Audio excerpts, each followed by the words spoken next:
What's up, everybody, and welcome to a brand new episode of the Hot Mic here, coming to you live on the Outlaw Nation. And of course, we're going a little bit earlier today than our normal time. So thanks to everybody who's joining us and dealt with the rescheduled time today. I am John Rocha, joined as always by the Sneider himself, Jeff Sneider. How are you, Jeff?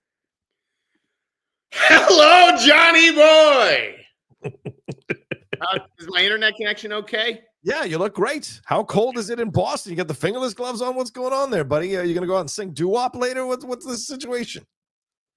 I just do that. I do these for fun all the time. I like looking like a member of the Wet Bandits. Remember that?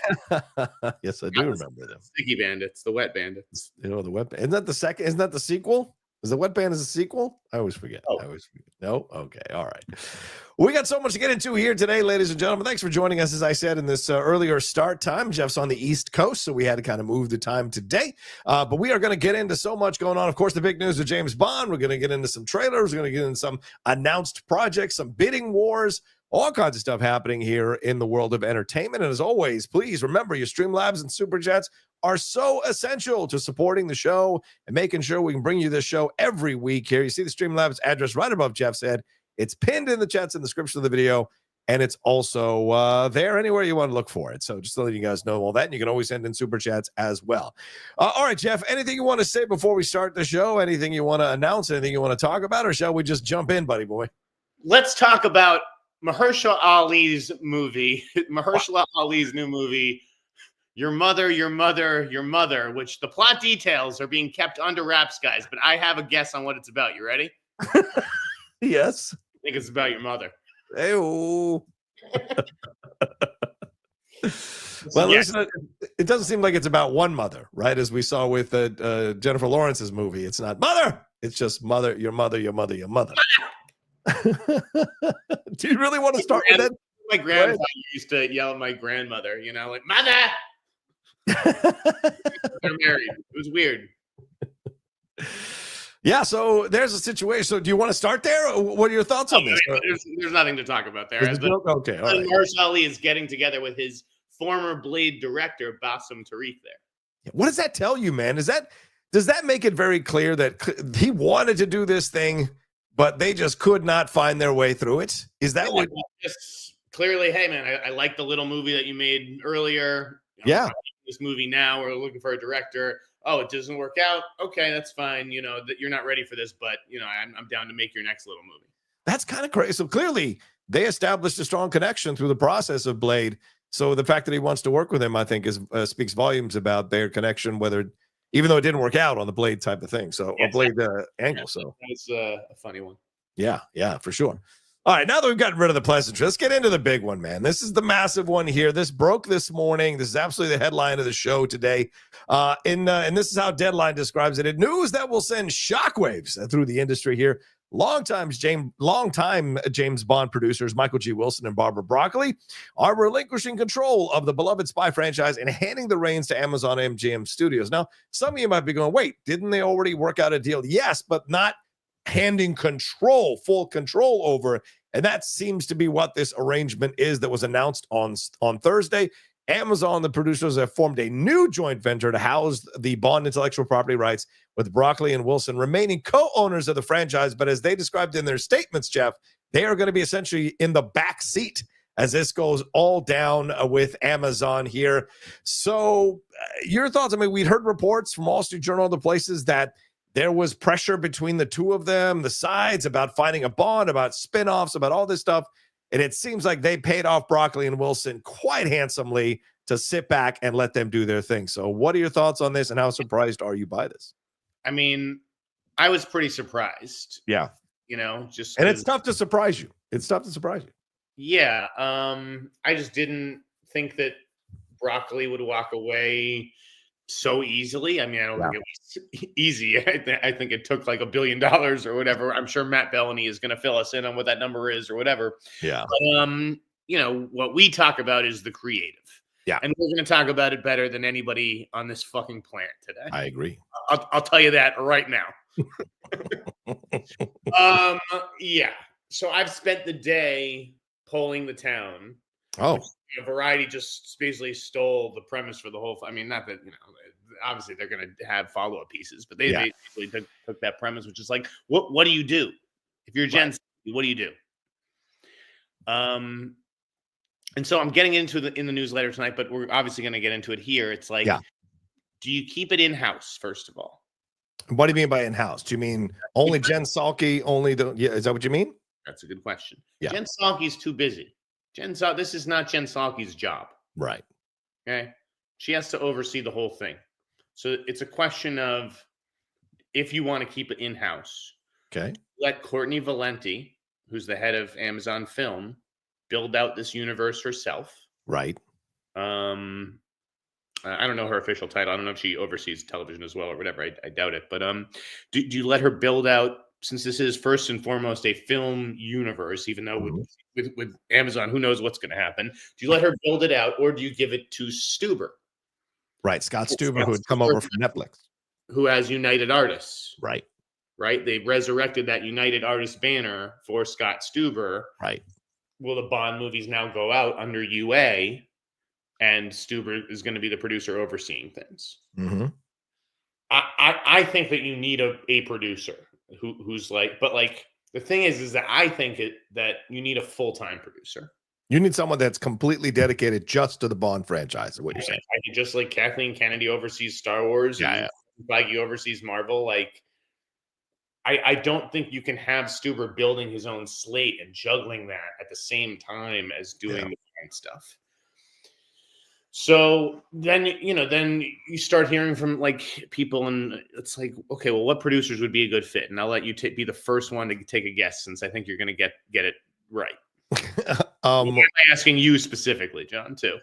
You thinking Feige? Is that what you're saying? Huh? What are you saying? Feige? Who are you thinking of? What do you mean? I don't know. I'm asking I know that you're an expert on a certain franchise. So who do you think I'm thinking of? I don't. Oh, Transformers. Who? Michael Bay? No. Who are you thinking of? They're not going to give it to Lorenzo de Bonaventura. What's the other franchise that you know and love and spent years doing? Clue me in. My mind's kind of Potter, bro. Oh, Harry Potter. Who are you going to bring in? David Heyman is the guy. Ooh. I think you'd give this franchise to. The problem is that he's got Harry Potter over at HBO. Yeah. So if it's not Heyman, then who? Right? I like this suggestion. Christopher McQuarrie. That's it. If you want to elevate him to that position, certainly he's been in charge of the Mission Impossible franchise for a few installments now. I think that's as good as any. That's a great idea. Yeah. Yeah. I mean, someone told, like Heyman is probably too expensive, right? They're not looking to like blow out the bank here, right? They have already done that. So someone like him, Graham King, like those deals may just be too expensive. Okay. Who's a producer, a former studio head who Broccoli had a very close relationship with over the last 15, 20 years? Go ahead, man. You ask me these questions. My mind, I tell you, my mind's mush. Go ahead. Fair enough. Amy Pascal. Ooh. Just saying there's a relationship there already, because she ran Sony during Casino Royale. Yeah. That kind of thing. Okay. Then who's someone who recently left Marvel and is maybe looking to put his stamp on things? I don't know. Nate Moore? Yeah. Yeah. Okay. Why not Nate Moore if you're looking to go a little bit younger? Yeah. Here's who was alongside Kevin while he built out the MCU. Don't you think he's learned a thing or two about building out universes? This is all the stuff that I'm getting into in the newsletter, basically. Okay. And then there's the question of, if not a producer, you go with a writer or a writer-director. Right. What name do you think I heard most today? Tarantino? John, what the fuck? No, I did not hear Quentin. No. Who did you hear the most today? Who do you think? I don't know. I'm saying, just go. Just go. Nolan? Yes. Oh, okay. Obviously. I mean, that's like the obvious choice, right? It's like, okay, if I have full control of this, don't I go to Chris and say, all right, well, after the Odyssey, I'd love you to take over. But that's my thing. You're asking me about people who are already taken doing other things. So they don't come to mind as free agents that are sitting on the block waiting for a job. Summer, why can't he start in on things next summer? Like, you want to go now. I think they made he'd wait a year for Chris Nolan. What's another year for Chris Nolan? Who gives a shit? I think they made this deal now because I think they want people in charge of it now. You're totally right. Yeah. But if you think, okay, if they want to go now, and then Chris Nolan says, you know what? I'd do that next summer if you want. You think they're going to say, actually, we want to go now? Sorry. No, obviously, you could start shooting next summer, but I think you make the announcement like now, and he starts casting now. And he said, but he's in the middle of Odyssey. So how is he going to split his focus and attention with both of these massive things? You can't do, like, I don't know what the now. There's no, if you're getting Chris Nolan, there's no fucking rush. See, I think there is. All right. Then someone mentioned Nolan. Yeah. And they said, but not Chris Nolan. Jonathan Nolan? You mean the guy behind Amazon's Fallout series? That's a big hit and an Emmy. Yeah. Okay, I guess. Yes. All right. I suppose that's possible. That's, as you said, that's in-house, so to speak. You think he's earned a crack at something like that? I don't know. It's kind of massive, man. Just saying that there's a relationship there already. There's no relationship with Jen Psaki and Chris Nolan, but there is one with Jen Psaki and Jonathan Nolan. Right. Guys, this is going to be it's going to be a good piece. So what do you think, John? Yeah, I see the logic in waiting for Nolan, of course, but I think you got it. What is Sam Mendes doing? Do you mess around? Do you bring him back to maybe hand him a little more control of the franchise? I don't know. I don't like the logic of waiting for someone to be done with another project before they get around, especially because you just did this. And I wonder if maybe, why did you... Anybody good right now is busy. No one's waiting around with their thumb up their ass on their couch waiting for James Bond to fall into their fucking lap. Everybody's busy. No, but it's about timing, right? It's about timing. Is someone available right now that they were looking at? Or else why don't you just wait to do this deal in a year? When Nolan is available, have behind the scenes talks with Nolan, and then you make the announcement, and the next day you announce the Christopher Nolan, or you make the announcement in conjunction. You say, Amazon, they're ceding control of it to us, and we have decided to go with Christopher Nolan. That's a 1-2 punch that makes everybody excited. I don't know why you do this now and then wait 6 months to announce Chris Nolan. It just doesn't make sense to me on so many levels. People have already been waiting for a James Bond for years to be announced since Craig left it. Fucking waiting. Where are you, James Bond? I'm just saying. Hey, guess who goes to see their fucking movies? The people who are folding their arms and pouting. So, you got to respect that. When would be acceptable on your timetable now that they've made this announcement? When do you think that we're going to get all the pieces that fall into place magically overnight? I mean, if this if this putz is going to be out here crowdsourcing for a James Bond, that's such an odd, with the crowdsourcing. You think he gives a fuck what one single response? Do you think he looked? Of course he doesn't care. I'm saying it's stupid low rent tactics to do that shit. And to me, it's just a way to it's a line to promote the news. It's fucking low rent. I hated it. It's low rent. These crowdsourcing. That was hilarious to me. This is James Bond. This is a motherfucking, I'm sure that they're going to let the producers and the directors decide. Let me ask you, did you see Jeff Bezos meddling in the Masters of the Universe casting? Yeah, but it's Masters of the Universe. Give me a fucking break. This is James Bond. Still in this decision, okay? All right, fine. This is James Bond. And I know you and your conspiracy theories where, Donald Trump's going to have a say in who James Bond is. Don't make light because you got smoked on that. Don't make light. I got smoked on it. No, man, I don't think he's going to chime in on that because it's a British hero. I don't think he gives two shits. But it was. Oh, is he a British hero? Because yes. Could you see James Bond being American? Listen, Jeff Bezos, how about you don't pay any taxes this year if you make James Bond American?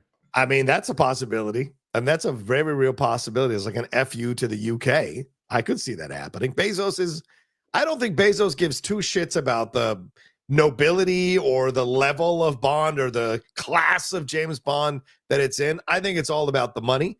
I think that's why they paid them off. They finally hit some kind of limit and they paid off Broccoli and Wilson. And sadly, they took the money because now we're going to get a prequel Blofeld series and a Ms. Moneypenny, and it's gonna be all this kind of nonsense that's gonna spin off of Bond. That's gonna absolutely undercut the value of James Bond. James Bond Jr. You're gonna get all nonsense like that. We already had a stupid reality TV show about James Bond.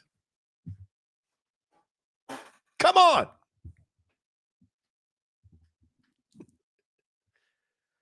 Are you muting? Are you talking to somebody? Okay, I guess he's talking about this. What? Who's that? Is that your brother? Is that your brother in the room? No, that was Dad's girlfriend who saw me panicking before the show because I couldn't find a charger. I don't have to cut this thing short because I can't find the charger because God knows where things go in this house. This is why it pays to live in a one-bedroom apartment where you can't lose anything. Yeah, everything's right around you. I can see everything at all times. But let's pull away from this thing from the producer. Like, just look at it like business wise. What do you think happened here with Broccoli and Wilson? Like, they were so adamant about defending how can I say this? Just the legacy of Bond. That's it. The legacy of James Bond. And now all of a sudden, well, of course, this probably was worked out for a little bit.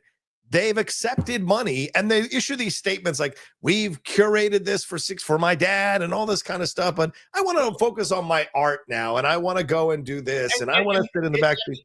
Isn't that fair? Isn't that allowed, John? If you're of course it is. Of course it is. Or 70s and you've carried your father's torch and defended that legacy and everything as long as you could. Yeah. Now you've made a deal with Amazon, and now it's just a fucking tug of war every day. I want to do this. They want to do that. We want to stick tradition. They want to shake it up. Yeah. I mean, at some point, you just go, you know what? I want to do chitty chitty bang bang. I want to go produce things for the stage. Like, I'm tired of doing this. Right. So just buy out our half. We're still going to retain, 2%, whatever. I don't know. I have no idea what the arrangement is, but that's why they formed another company, right? A joint venture. But that joint is not 50-50, I don't think. No. Yeah. And that's why. So, like, yes, they're still involved. And there was some confusion, like with some of the people who I hit up. They're like, well, aren't Wilson and Broccoli still technically involved? You really think they're going to let another fox in the hen house, another producer there? Because I was picturing it as that I still think that they would be credited first, right? But name only, and then whoever they bring in would get the PGA mark. Yeah, probably. Like Kevin does on the Marvel movies. Yeah, I think they'll be executive producer in name only. And I don't think they'll have any say on the direction. What they're doing is definitely executive producing. I just don't know if they're going to contractually get the producer thing. I wouldn't even be surprised if it still opens with, how do they typically open? Something Broccoli. Presents. Production. Yeah, I wouldn't be surprised if they still fought for that. Yeah.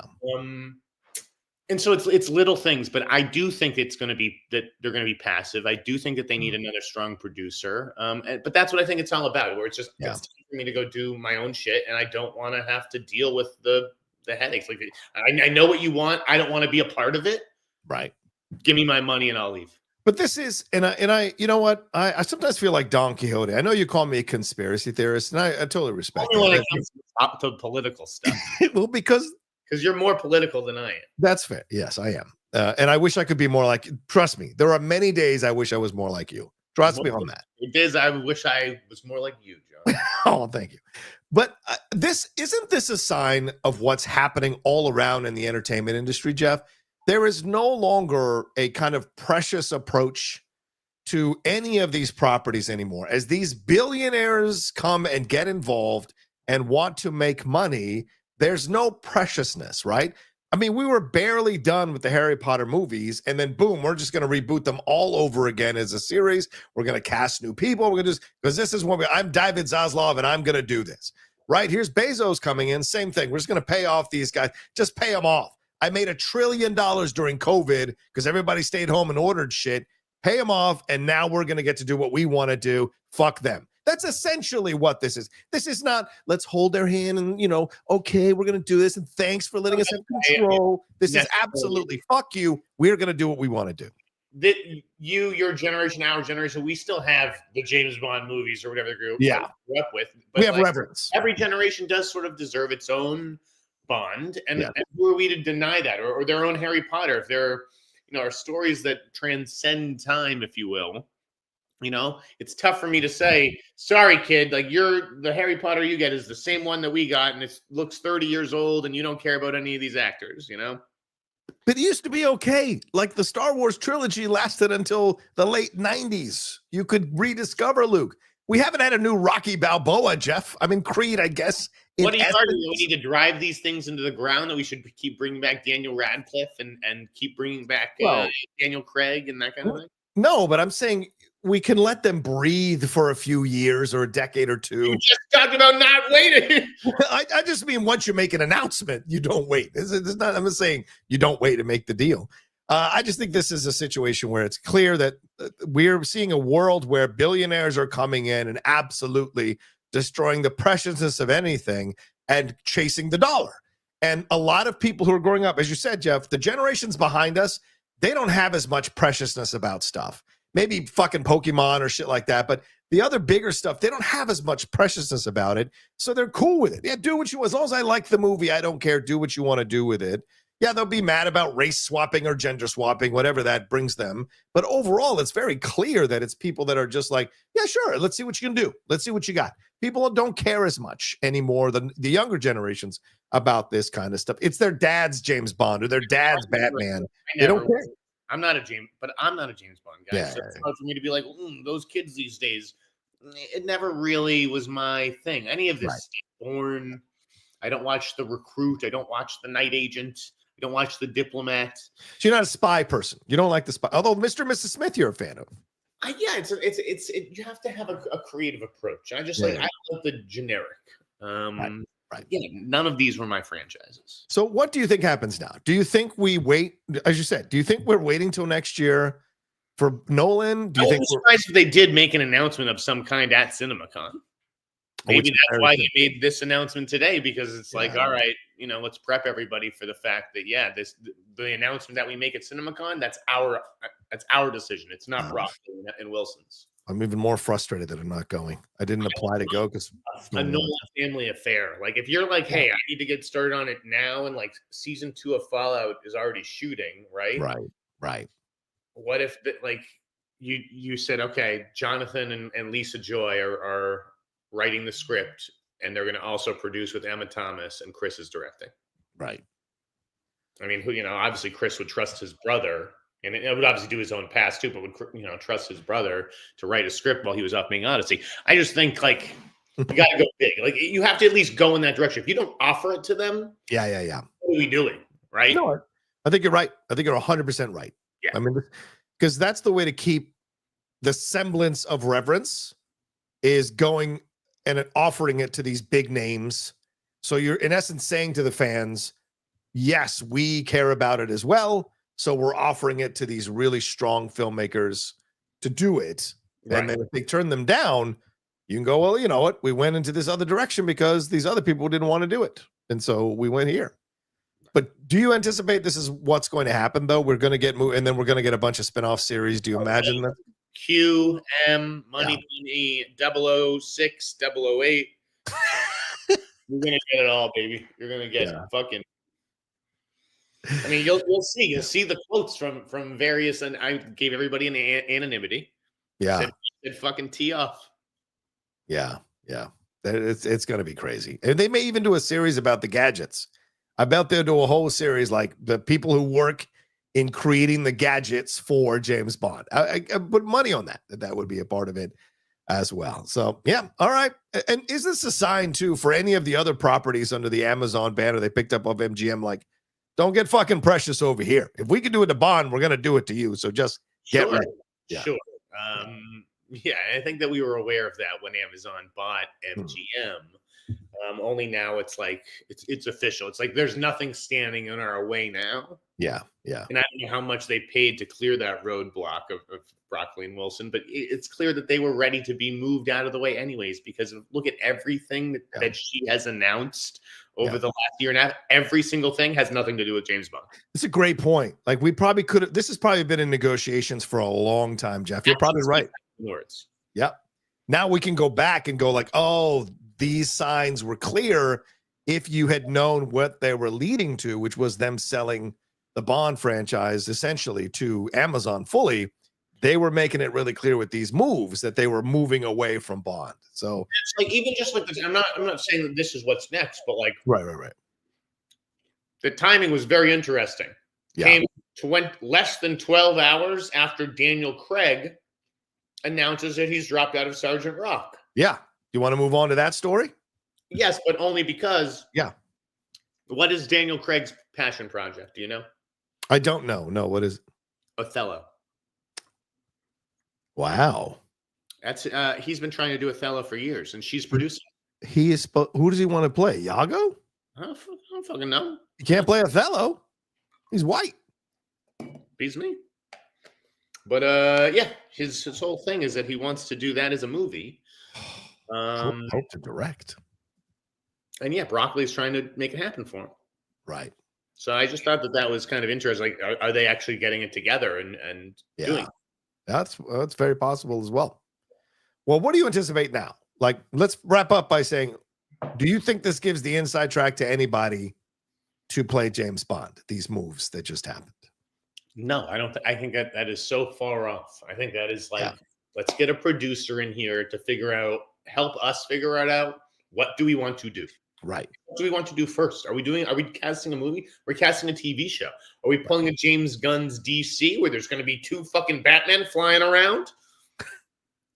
Maybe. Well, maybe that's a possibility. So it's just like you need someone to help you figure that out. I think. Unless they're going to go with Stuber or Valenti, which again makes sense. It helps keeps costs down. It's one less, fucking voice in the room, one less hand in the pie. Yeah. But so after that decision is made, then you need a writer director. You can't. It's not about James. Like you need to have a filmmaker choose who he wants as James Bond. He needs to fit their vision. Right. And someone mentioned Greta Gerwig today. I don't see that. I can see her wanting to make something a little bit more macho and action oriented, but it just seems like and this was her own fault. I cannot believe that she is going through with this. She is just stuck on those Narnia things. Oh yeah, man. We'll get. There was a story that broke through World of Real. They talked about that as well. So yeah, that's someone who's just like not available, right? Like, that's unavailable. Nolan is unavailable. His movie's gonna be out next summer. So. What about Edward Berger, man? That's what I've said all along. It's what you've said all along. Is what you're saying, right? Yes. Do you think that's do you think this now becomes a possibility more so than ever? Yes. I mean, again, I checked. Like he was still officially attached to the Bourne movie, but I'm telling you guys, half the announcements that are made, are bullshit. And we're going to talk about one of those shortly. I mean, I would drop a Bourne film right now to go take care of the entire Bond franchise. Not even hesitation. Not even hesitation. I would do. But Berger just feels more like the kind of hire that Broccoli would have made, and not Amazon hire. Okay. So it's tricky. Okay. Hey, at least the Russos are busy. Not going to the Citadel, guys. What if Joe and Anthony were like, son of a bitch? Maybe. I don't know. We'll see.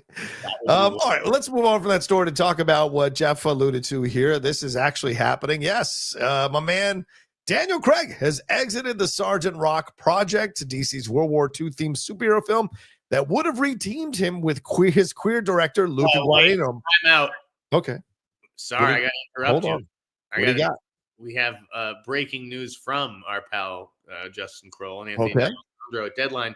They're saying that it did, in fact, take an extra $1 billion plus to take control of the James Bond franchise. Does that mean $500 million each, or does that mean $1 billion each? I think it's $1 billion total. I would imagine they're each getting $1 billion. Goodness gracious, man! A split with each other. Wow. Oh, here it is. Yeah. Well, as the great professional wrestler Ted DiBiase, the $1 Million Man, used to say, everyone has a price. Clearly, $1 billion was the price for Broccoli and Wilson. Just echoed what I just told you, right? They have a source saying she's a fighter, but she got tired of fighting. Yeah. Well, I'm sure she's in her 60s, 70s, and she just was. But, I also say this is your fault. You should have done your due diligence. Do you not know who Jeff Bezos is? Are you insane? Like, you should have known going into this that this billionaire who does whatever the fuck he wants was going to do this to you in your franchise. This is absolutely Scorpion and the Frog. Oh, he's not going to sting me this time. He's being really nice, and he's saying he's going to do all the right things with my dad's franchise that he created through Ian Fleming's books. Oh, and then all of a sudden, oh, I'm just so tired of fighting him. It's clear that you didn't fucking do your due diligence, which is really shocking for someone who has fought the studios at times to protect her dad's legacy with this franchise. So to me, I have no sympathy for that. Zero. And I do not give them credit for being like, oh, they're just too tired. Shouldn't they go off and do these things? No, you knew what you were doing. You should have. And if you didn't, you should have. And now you got fucked. But you also got a great financial windfall. So when the fans come after both of them, and they will, they got to take it and eat the shit. Because it's not, this is ridiculous to me that like, oh, we didn't know, or it got too exhausting. Come on, man. Come on, Jeff. Well, I'm glad that Kroll got that scoop out before Bellamy's newsletter tonight. Yeah, so crazy. $1 billion plus, man. That's, well, I'd give you anything for $1 billion plus, probably. All right, anyway, so let's finish up this story here with Daniel Craig. Sorry to interrupt, guys. No, it's a good thing to interrupt with. So he has exited this project. Here's the lead of the project, which would have reteamed him with his queer, and title of the film director, Luca Guadagnino. Reps for DC Studios apparently couldn't be reached for comment at this point, and the reasons for the departure aren't yet clear, Jeff, but there's a lot of speculation that it may have to do with the fact that he was not feeling the script and not feeling the situation. But another possible reason might have been that Queer didn't do anything, didn't make any money, didn't make any awards, shows, didn't win anything. So maybe Daniel Craig felt like, you know what, I'm going to move on from this because that was a pretty exhausting experience. And if I'm not going to get anything out of it and we're not going to make money off of it, why would I do this again with Luca Guadagnino? What are your thoughts on what happened here? What do you think? What do you guess happened here? Yeah, I don't really know why he fell out. Other than I guess what people are saying, right? That like, yeah, he's maybe not so enamored with the Luca of it all. It beats me. I don't know if he just didn't love the script, or like Boris intimated that it was like Rachel Weitz who was like, yeah, she's got schedules. Been away a lot lately. Yeah, why don't you stick around? And that is an interesting reality because you never hear about that. It's always scheduling conflict or some other bullshit. And the truth is sometimes it is that. Sometimes it's just your spouse being like, hey, you shot Knives Out 3 all last year, and then you did a whole campaign for Queer where you were away every other night, and I'd like you around this year. Yeah. That's, like you said, it's the reality of a situation, and they're both actors, and the way you make it work is creating space for each other and wanting to spend time with each other. And I think Rachel's been through a couple of marriages, right, with people who are creative, so maybe she realizes, listen, we got to figure this out. And Daniel clearly loves her, and he's been very clear about how much he loves her. Maybe it was simply that. Listen, but then why would you say yes? Again, Jeff, why would you say yes? You knew what you were looking at here. Well, it's not like a terribly long shoot. Again, you not tell her? And would prefer not to speculate. To me, it's not even like that important. And I don't, maybe it's not, maybe it wasn't Daniel Craig's decision. That's sometimes studios allow actors. True. Right, to save face and say it was their decision, but maybe they're looking at the Queer box office results or whatever, and they're having second thoughts. It's a great point. Or they're like, hey, we need to bring the budget down. We can't figure out where to cut in this movie. The only thing we can think to do is not pay Daniel Craig $12 million. We're going to pay someone $6 million. I don't know. That's an excellent point you bring up, Jeff, and I'll say this because, he's almost 60 years old. He's 56. B, he costs a lot of money, obviously, because of the James Bond connections. And C, he's not American. So maybe there is a conversation of look, these are all negatives and pretty big negatives. Let's let him depart, give his reasons, but we ask him to depart, and we all just kind of have a gentleman's agreement that we're not going to reveal that it was us who kicked him out. So that's a very possible reason that this happened. I can accept that for sure. Play it out says Sergeant Rock seems like an odd choice, like Jonah Hex vibes. He may have since gotten that feeling where it's like, ooh, I don't know, this is working out like I had thought it might. But yeah, I don't know that he's a bankable movie star, that like the kind that DC can count on. Or like if you again, you need one or the other. You need the character Superman, and then I can cast David Corenswet, who nobody knows. Right. Or if I have Sergeant Rock, who nobody really knows, I need a big movie star to play him. Yes. And Daniel Craig, you can say he opened Knives Out, but a big part, that was a huge ensemble with Chris Evans from Ryan Johnson. Yeah. Like, I don't know that I can give him all the credit for that. And obviously the Bond movies are what they are. So has he opened a movie outside of these? Not really. No, I mean, you can't give me Logan Lucky. I mean, he was one of the named stars of that film with Adam Driver from Soderbergh, and it did make money. So it may make sense to go younger, especially if you want to keep this character in the DCU, like, around long term. I don't know if this is just a kind of one-off sort of thing, or if they have larger designs for Sergeant Rock. I don't know how that would fit timeline-wise, but who knows? Yeah. Anything's possible these days. So I am told, and I know Boris put the name out there first. Mm-hmm. He said that Jeremy Allen White was one of the names in the mix. I'm told Jeremy Allen White has the offer. Wow. I just don't know if it's going to work out or not. That's such a change from Daniel Craig to Jeremy Allen White. It's a younger change. Jeremy has not proven to be successful on screen with anything other than a TV show. So, but you're banking. So it's like, if he's going to be Bruce Springsteen, is that the thing that catapults him, like an Austin Butler or a Timothy Chalamet? Like, could he become some big movie star? And are you getting him before Marvel casts him as Wolverine or something? Yeah. I mean, he's about to be a yoked out Hutt in a Star Wars film, for God's sake.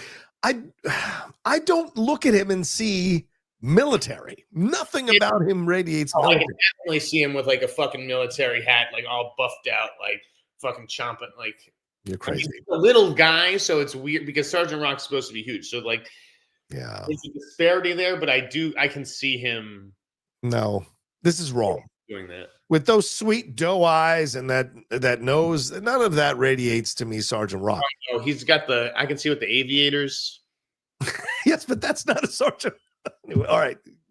I think Alan Ritchson is the choice. Don't you think, Jeff? That's the jump. Again, it's an arms race no matter what. Take out whatever you're making. Take out all this shit. It's an arms race for movie stars these days. Mm-hmm. You need, and the guys. I don't even need to name them. Yeah. Right. Adam Driver, all these guys. Yeah. Jacob Elordi. Yeah. James Bond. But it's an arms race these days, and if you don't get them, Marvel's going to. Right. So if you're DC, those are exactly the guys I'd be making offers to, and Richardson just fucking screams movie star to me. Yeah, I agree. Like the right project, especially something like this.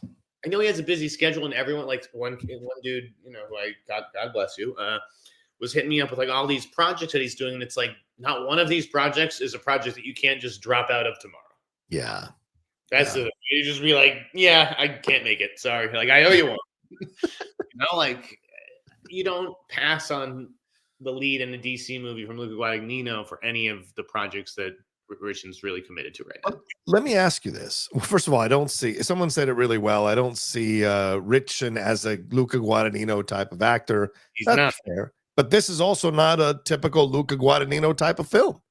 So, like these are not this is not going to be, we're not exploring Sergeant Rock's sexuality in this movie. Let me just put that on the fucking table, right? I mean, we know what the hell he's all about. Maybe they were, though. Maybe that's why Daniel Craig bowed out. It's like watching Phoenix. It was just like, I can't blow a dude on screen. Rachel's like, you're going to do one more. Rachel says, you can't do any more gay movies. Daniel Craig, he already did. No, but do you think Lucas stays with the project now, having lost Daniel Craig? Do you think DC is slowly moving towards, I know, again, conspiracy theory if you want, but this is an American military character. Do you think they want DC, Warner Brothers, who is Zaslav, who is, of course, worships at the altar of Trump?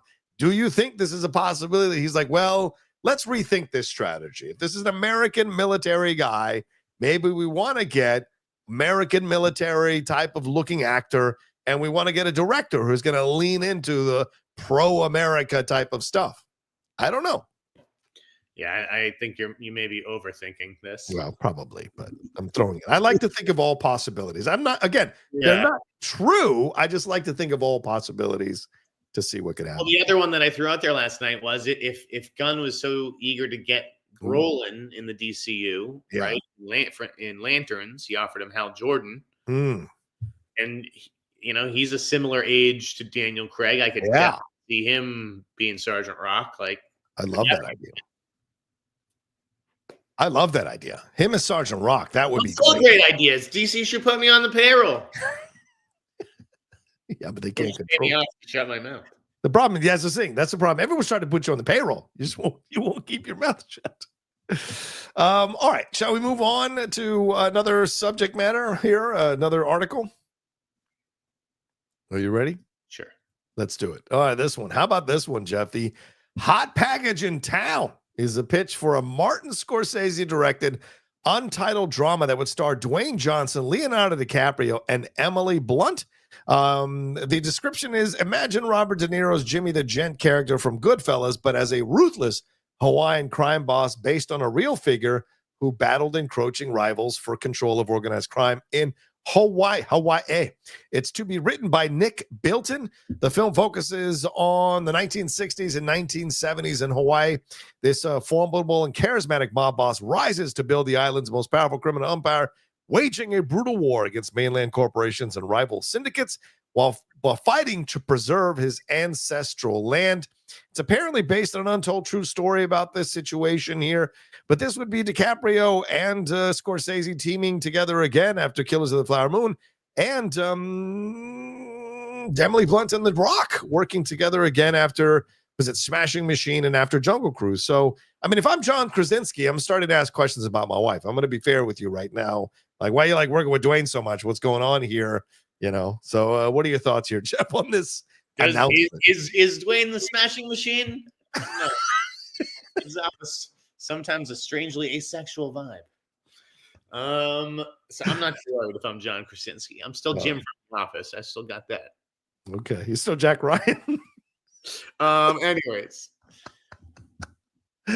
this is, obviously big news. Hey, Leo and The Rock and Scorsese, like, what is this, Mad Libs Thursday? Wow. It's funny, I had talked to Kroll recently, and Jamie and I had been talking, and we'd said, we're waiting for it. Like, it's coming. The Kroll bomb is coming. Oh, yeah. And so I told Kroll that last night, and he's like, he just laughed, and then boom, he dropped it today. He also knew about the Bond thing. I think that all those reports came out at like 6 a.m. So that's it was. I think that was an embargoed one. But anyways, Kroll dropped the bomb today. I just thought it was funny. He put it out on Twitter, and it's Leo and Marty, and right underneath his pinned tweet is about Leo and Marty doing Devil in the White City.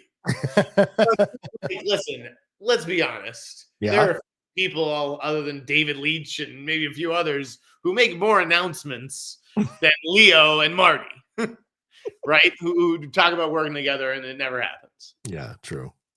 So my sources predicted that this package would in fact sell. Okay. And that it would never be made. Wow. With these 4 people involved, that it would never be made? Wow. How many story packages are never made? That's true. Now, I argued, I was like, ooh, I could kind of see Marty and Leo being like, we want a Hawaiian vacation. Yeah. The same way that Sandler has figured that out, where no one else in Hollywood seems to have figured out what's going on here. Sandler's just taking a vacation on Netflix's dime. Shooting movies like, hey, let's have a reason to go here. So I could see Leo and Marty being like, yeah, why are we shooting movies in like New York City and like, these kinds of set in these kinds of places? Let's go to fucking Hawaii. Yeah. I liked how people were like The Rock and Martin Scorsese. If you're making a fucking crime movie in Hawaii, like, and you need a big like Hawaiian mob boss. Who else are you supposed to hire?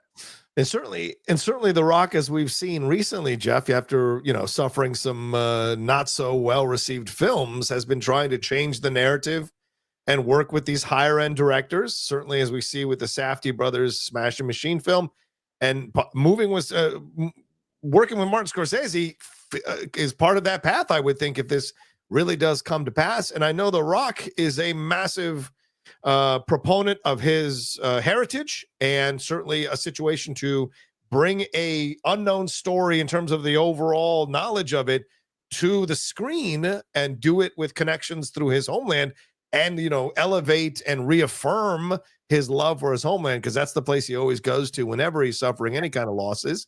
I think this is a smart move for him overall. It also still indicates to you how much power The Rock can still wield in Hollywood, for God's sakes. If it was him and Emily Blunt, who apparently brought this project, according to Kroll's writing here, to Scorsese and DiCaprio and got them to possibly sign on. They haven't sold it yet, but they've signed on to be attached to it. So it's an interesting situation. Again, my source expects it to sell. They're just skeptical it'll ever actually happen. It would be hugely expensive, right? You have to keep that in mind. Yeah. And crime thriller is not the sort of genre where you can look at as an executive on paper and say, like, oh yeah, crime thriller, crime drama, we're good to go. Yeah. It's not, you don't pay $200 million for a crime drama. And like I said, this will be an expensive package no matter what, especially with Marty making it. But let me ask you this. Do you think, does this give us a peek behind the curtain in Hollywood? And by the way, Nick Bilton, he was a staff writer on The Idol, one of your favorite series, wrote 5 episodes of The Idol. So Nick Bilton, I know he's a journalist, but he wrote the Silk Road book, American Kingpin, which if you guys haven't read American Kingpin, the book about the Silk Road, it's fucking amazing. There you go. I'll defend his hiring on that one. Well, but let me ask you this about, like, peeking behind the curtains. Do these stars put together packages to sell, knowing these films are not going to come to pass, and just pocketing the money? Have you ever heard of that happening, I guess? I mean, yes. I don't think that everyone thinks that every single thing that they sell is going to get made. I think if they sell it with the expectation that it'll get made, okay, they're aware that, the chances of this actually happening are, maybe slim to none, but some studios still willing to pay for the package and the rights to potentially make it one day, I bring it up because it's like, if The Rock is, you can tell no matter what he says in public, and I love the fans, and the fans tell me if I'm good or not.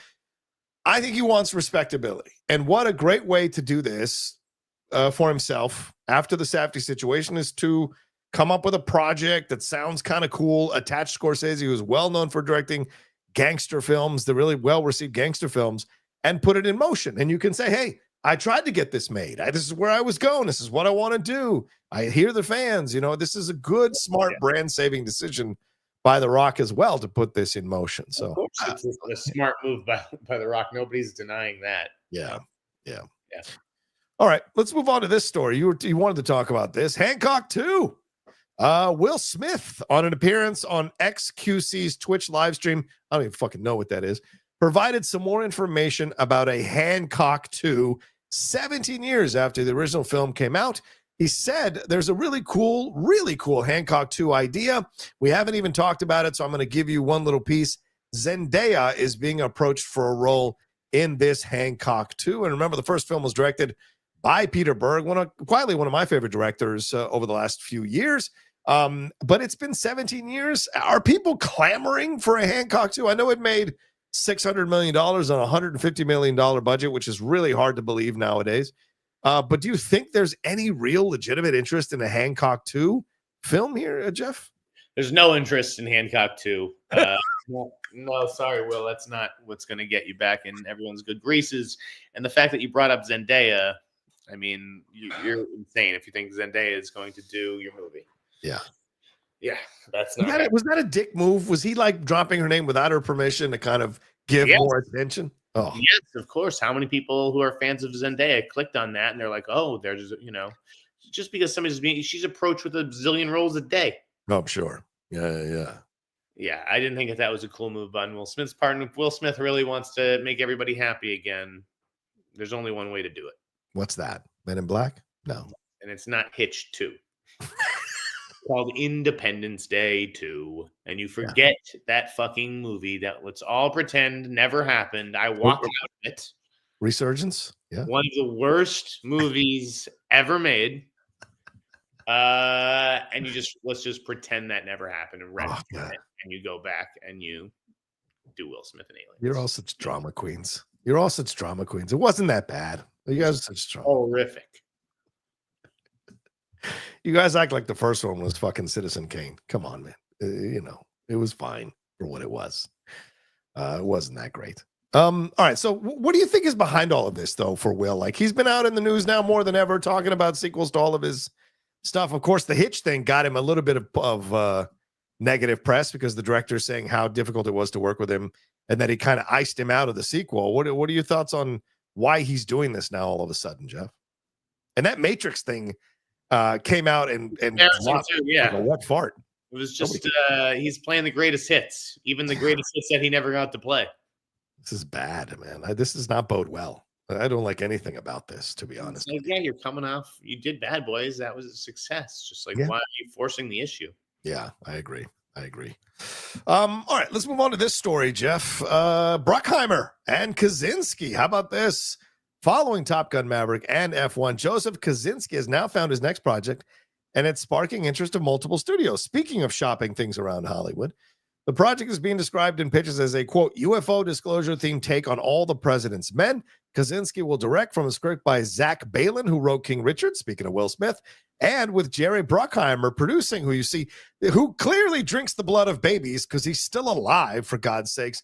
The project has sparked a bidding war with at least 9 studios, but an update to this story that dropped about an hour and a half ago, Apple is now in pole position to buy this, which isn't that much of a surprise, is it, considering F1 that Kosinski is doing is through Apple as well. So what are your thoughts on this? And is this the one that's going to kind of blow the roof off the conspiracy and cover up because they've got David Grush, a UFO whistleblower, involved in this one?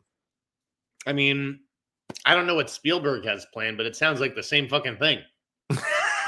Disclosure, right? Yeah, right. What do you think that's about? Disclosing the truth about UFOs, I think. Exactly. So obviously you can have 2 movies that are about sort of the same topic, especially if they approach it differently. Right. I think it sounds pretty interesting, actually. I like the sound of All the President's Men with UFOs. That sounds more like a journalistic movie. I agree. But again, Spielberg's movie has been described as a 2-hander. So it's like, even with that big ensemble cast, which is pretty good, it's like, well, how does it, what is the 2-hander? What is the central relationship, really? Right. Yeah, you know who I'd like to see in like All the President's Men with UFOs? Tell me. Mr. Clooney. Ooh. That could be interesting. I mean, he's worked with Tom Cruise, working with Brad Pitt. Makes sense to move to Clooney and see what magic he can create with Clooney. I like that idea. Yeah. I mean, listen, if you can get Cruise and Pitt, by all means, but I don't think that this is going to have the budget of F1 or Top Gun. But I'll tell you what this is: a huge vote of confidence in F1. Yes, that's a great point. The fact that Apple has taken pole position on this. Apple talks to buy the package means that they like what they have seen from F1. If they were like, oof, we're going to lose money on F1, then they'd let it go. But I think they feel confident they're going to make money on that deal. So it's a good point. Yeah, I mean, I like the idea. I don't know if Clooney's a very liberal, ultra liberal guy, so I don't know what he feels about UFOs, right? And certainly Syriana, which is a film where he is exposing corruption within the government of what they were doing overseas, which, got a little bit of fictional, a little bit of truth. I don't know if his desire is there to explore the idea that the government has been covering up UFOs and aliens, which is what essentially David Grush has been claiming in his numerous interviews and what have you. So you're attaching yourself to the people who believe this stuff if you do a movie like this, exploring this, especially if you come out, because clearly if you bring him as a technical advisor, it's because you want the film to lean in that direction. So it'd be an interesting decision to see Clooney doing that, because you, in essence, are saying you agree with this, Right. Yes. Yeah. So we'll see. Anything more to say on this one? I don't know that it necessarily means that you agree with it. Sorry. By acting in the movie, I don't think it means that you are like kowtowing to, that aliens are real. No, I would say for regular actors, no. But for Clooney, who's so ultra liberal and involved in political causes, I think it does maybe give a kind of you're rubber stamping it, so to speak. I don't know. But anyways, it's an interesting package. And Kosinski is obviously a real talent. What an elevation, right? I mean, you watch that first Tron third, what is it, second, the sequel, Tron Legacy, and you're like, man, this is a little bit of a mess. Then you watch Oblivion, you're like, it's okay, it's a fine, probably one of the most forgettable Tom Cruise movies, even though it seems like a decent film. Top Gun Maverick, all of a sudden, boom. If F1 is great, boom. Now you're becoming one of these name directors that people are naming to take over franchises or properties or do work. And so it's an interesting elevation for Joseph Kosinski. More power to him, Amen. All right, let's move on to Dune. Let's talk about a Dune Messiah. Apparently, Dune Messiah is going to start shooting this summer, according to numerous publications here. The team is in pre-production, has been prepping for a while behind the scenes to try to get things ready for a summer start. Summer is the aim, providing key elements fall into place, of course, with talent, availability, and all of that stuff, according to multiple well-placed sources. And of course, this is the third installment, and Denis Villeneuve has made it quite clear that this is his last installment, being a part of this particular franchise. He'll probably keep executive producing as we go forward. So does this make sense to you, Jeff? I think you wrote about this. The mid to late summer start would presumably free up Zendaya to do Odyssey, Euphoria Season 3, which is clearly happening, regardless of what I thought it wasn't going to happen, and the fourth Spider-Man movie. So what are your thoughts on the timing of this? Do you believe it? And Zendaya's role in all this? So yes, I think that everyone was sort of expecting Dune to go end of the year or early next year. Right. And now it's going mid-summer. And Deadline's saying, well, that's going to be a tight turnaround to hit the December 2026 release window that is supposedly pegged for an untitled Denis Villeneuve event movie. Right. Okay, well, if this movie's going in, let's say, August, and Zendaya is doing Euphoria until June, and then she's going to do a small role in Nolan's movie, right? Perhaps. Yeah. When is she doing Spider-Man? I think she's going to do a week or two on Spider-Man. I don't think she's going to be a big part of Spider-Man. So it's like it really calls into question. Well, when is Spider-Man going? Because again, my sources have it as the single biggest question mark in Hollywood right now. Yeah. No one knows what the fuck is going on with Spider-Man, and it's getting to the point where I'm starting to panic and starting to wonder, like, what is going on with this movie? Is Destin Daniel Cretton is he directing this movie? I'm starting to lean towards him being moved off the film. Few have been jerked around harder than that guy. Yeah. Okay? Whether it's Shang-Chi 2 or Kang Dynasty, this dude just cannot catch a fucking break. Yeah. I wonder if he has caught something else, so if I'm him, I just I'm talking to David Ellison tomorrow. I mean, if Spider-Man 4 doesn't happen, I'm calling up David Ellison and being like, what can I do at Paramount, at the new Paramount? Please hire me. Spider-Man 4, what have I heard? If Zendaya is coming back, and I've been assured that she is coming back by studio insiders, even though I've heard there's a possibility she may not come back at all. It has to be a reduced capacity, like you said. Yeah, exactly. I don't anticipate her being a part of it.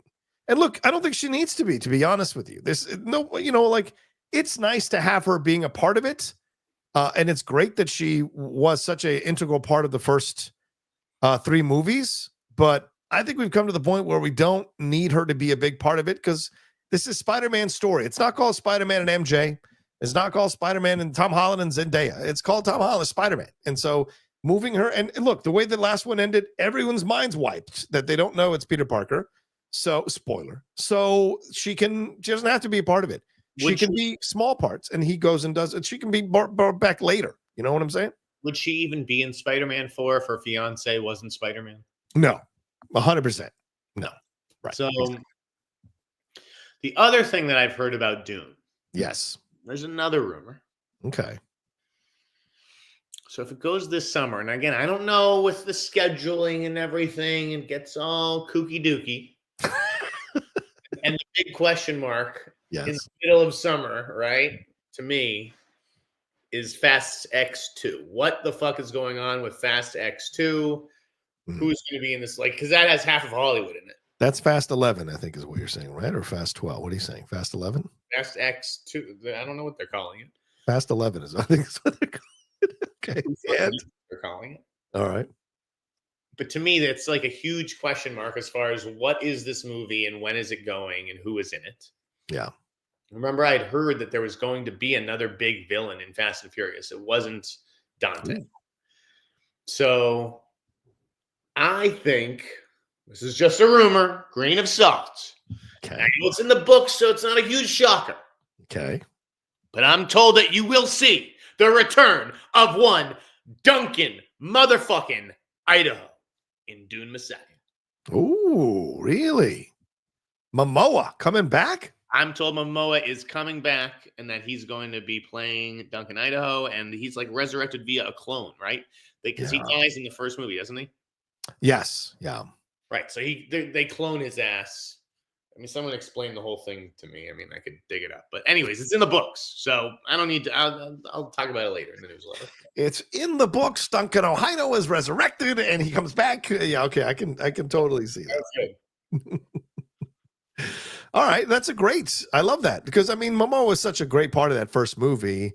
And Brolin was fine in the second film, but there's something about the Yahoo of Momoa that is a great energy to have in the Dune universe. Right? He's a blast in that first movie, and I think that they really did want to get that energy back in the movie. And that, I mean, obviously there's going to be some changes. Yeah, there already have been some minor changes or whatever, but I don't think that they're just going to jettison that entirely. And I have heard that Momoa is coming back. Wow, that's great. I love that. That's an awesome situation. Well, the other part of the story here, Jeff, the rumors, and you wrote about this in your article on your website, which we'll plug in just a second, but Gareth Edwards, according to Daniel Rickman, he's the one that's been reporting this, that Gareth Edwards has been approached by Warner Brothers to helm Dune 4. But of course, this is a rumor, so not necessarily 100% the truth, but for now, but it's an interesting situation with Jurassic World Rebirth on the horizon here. The trailer wasn't that great. I didn't think the creator was really that great. Who did Rogue One? Was it him or Tony Gilroy coming in to save the movie? So this is an interesting situation. I'm not excited by this news that Gareth Edwards would take it over. And the fact that the books get real wacky after the third one makes me feel like maybe they know they've got a nutty situation trying to keep this franchise alive. So let's go with a director like this who wants to do it, because I bet there's not a lot of directors who want to step in here after Denis Villeneuve. Your thoughts? I think it's about maintaining a certain visual style and palette that's consistent with the other films, and I think Gareth Edwards can do that. Yeah. I think Tony Gilroy could do that if you really want to go that direction, but I hear what you're saying. Tony Gilroy could do that. Why just skip a step? Why not just skip the step and go get Tony? I don't understand. I know why. Okay. You guys want to know why? No one's gonna believe me. Frosty may call somebody and get the wrong thing. What else is new with Frosty? He's frosty about this because he called out the John Watts thing. Don't be surprised if Tony Gilroy gets a first look deal at Disney. Ooh, I wouldn't be surprised about that, considering how well received Andor was, and not just by the fans eventually, but also by awards establishments. I'm just saying, I called the John Watts first look deal, and everyone called John Watts, and he's like, I don't know what you guys are talking about. And they're like, I don't know what Jeff's talking about. And then a couple of days or weeks later, John Watts gets the first look deal at Disney. So I'm just saying, it's in the air. Tony Gilroy, don't be surprised. Yeah. If you're asking me to believe Jeff Sneider over Frosty, I'll go Jeff Sneider every time. He's just repeating what he's told. Yeah. Yes, I know. Trust me. That's how he's kept the job. I just know who you can trust and who you can't. Is Jeff on cocaine? Bring up that bok bok chicken. Bok chicken. Am I on cocaine, John? What have you? Have you ever seen anybody on cocaine? Jeff is much more chill right now than anybody on cocaine. So no. I have never done cocaine. I put it on my gums one time. That's kind of like saying you didn't inhale weed. That doesn't count. What do you mean? That's like saying I put a joint in my asshole. What do you mean? I had my asshole take a puff of a joint. What do you mean? If you put it on your gums, it'll seep into your cocaine up your nose. You haven't done cocaine. I think it's hilarious to me. Do you think that it matters what orifice it goes in? Whatever orifice it goes in your body, it's going to affect you. I'm talking about I haven't even it's not even cocaine. It's a residue. It's coke residue that I put on my gums. I've never stuck my finger in a bag of cocaine. Cal can help you with this. I can get you some cocaine by 5 o'clock, Jeff. Thank you. Yeah, I've never done coke either, heroin, none of that shit. I stay away from the hard stuff. The only thing I've ever done is marijuana. That's I like plenty of hard stuff, but I stay away from cocaine. Why? Because I saw Goodfellas. Jesus.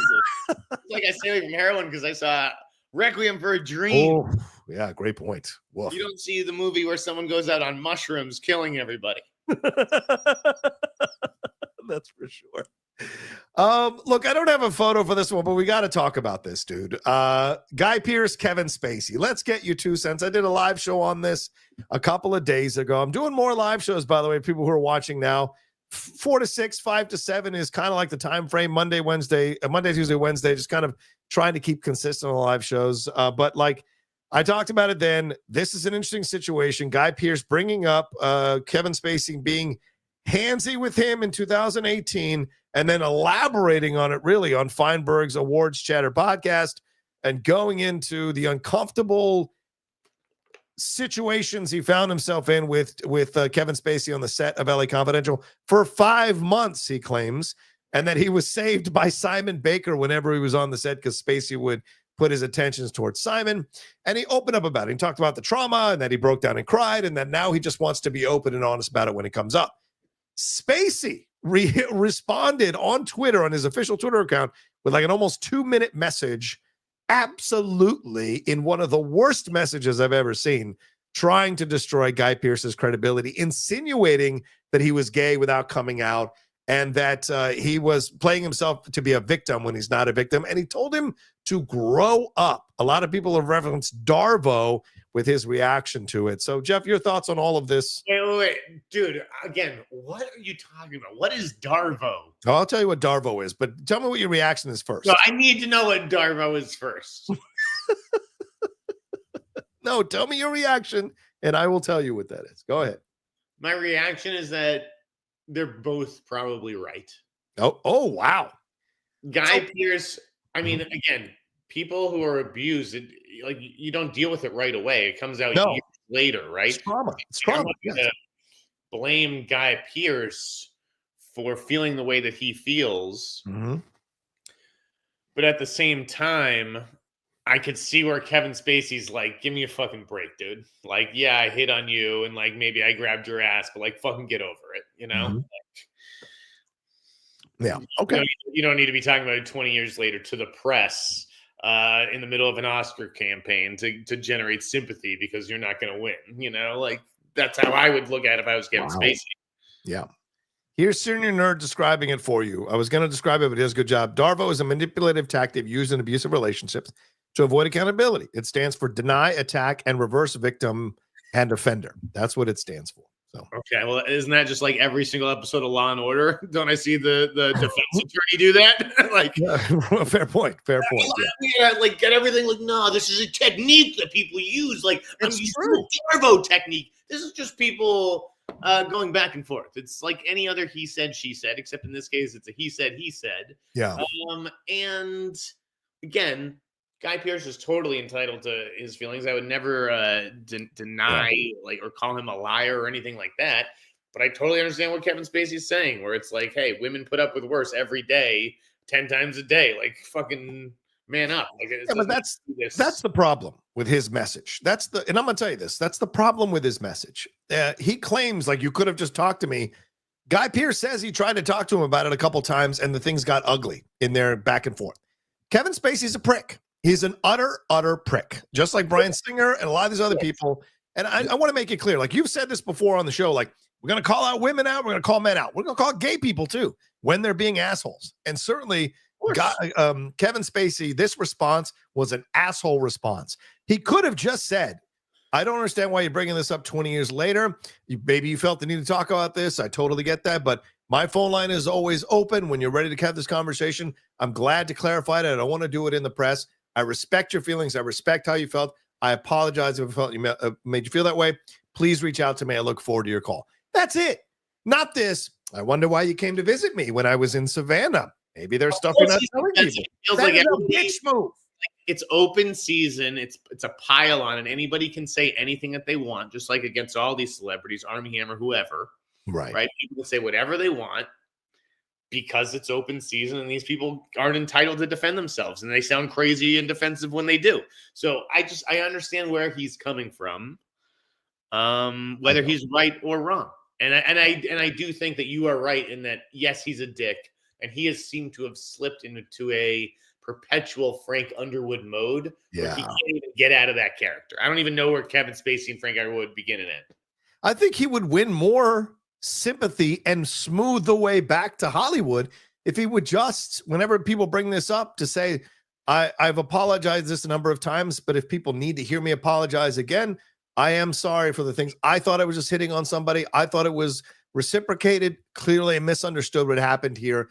I am sorry to Guy Pearce. And people will be like, I get it. Because I think we're all in a place of being aware now that, like, celebrity publicists, again, I wish this person said exactly the 16 words that I wish that yes. No, he's a human being. And fuck that. No, Jeff. No. I'm sorry. Just like Jade Michael says, Jeff defending scumbag. Shocking. No. I'm just talking about a human being who is entitled to speak there, just like everyone in prison. Is everyone in prison just a horrible scumbag who doesn't deserve to be able to defend themselves? Of course not. No, of course not. I'm not saying he doesn't right to. I'm saying if you're the one here who is lobbying to come back into Hollywood, this is the better route to take to say he's back to Hollywood, John. He's been trying to come back, though, and he's been making like rounds trying to say he wants to come back. So I'm just saying, if you want to come back, Hollywood, people use as a term for movies. No, that is not Hollywood. That's fair. All right. So yeah, you and I disagree on this. I think he's an utter prick, but you agree. He's a swell dude. Okay, yeah, right. You're not he's an utter prick. Fair point. Is he allowed to say, geez, guy, like 20 years later, now that everyone's fucking you're kicking me while I'm down? Like, there are really people who I actually abused. And with you, it was like a harmless flirtation. Give me a fucking break. We're still friends. Like, you came to visit me. That's what I'm getting at. That was back in the 90s, though. And he said he happened for 5 months. What sounds more like the way that Kevin Spacey's thinking? The way I just presented it? Yeah, right. Okay. Fair point. Yes, fair point. I'm not wiling. I'm just trying to play devil's advocate, literally the devil in this case, and try to explain to you guys what is maybe going through somebody's head, because clearly you seem to have lost this idea. Like, these people aren't still humans who still go through the range of emotions. Yes, but he's not in jail. All right. He's not in jail for a reason, too. Yeah, I mean, he was acquitted.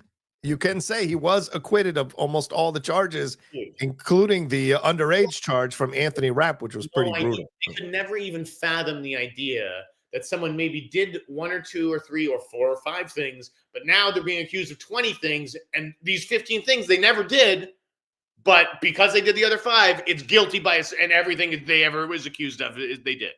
It just doesn't work like that. It's not. This isn't reality.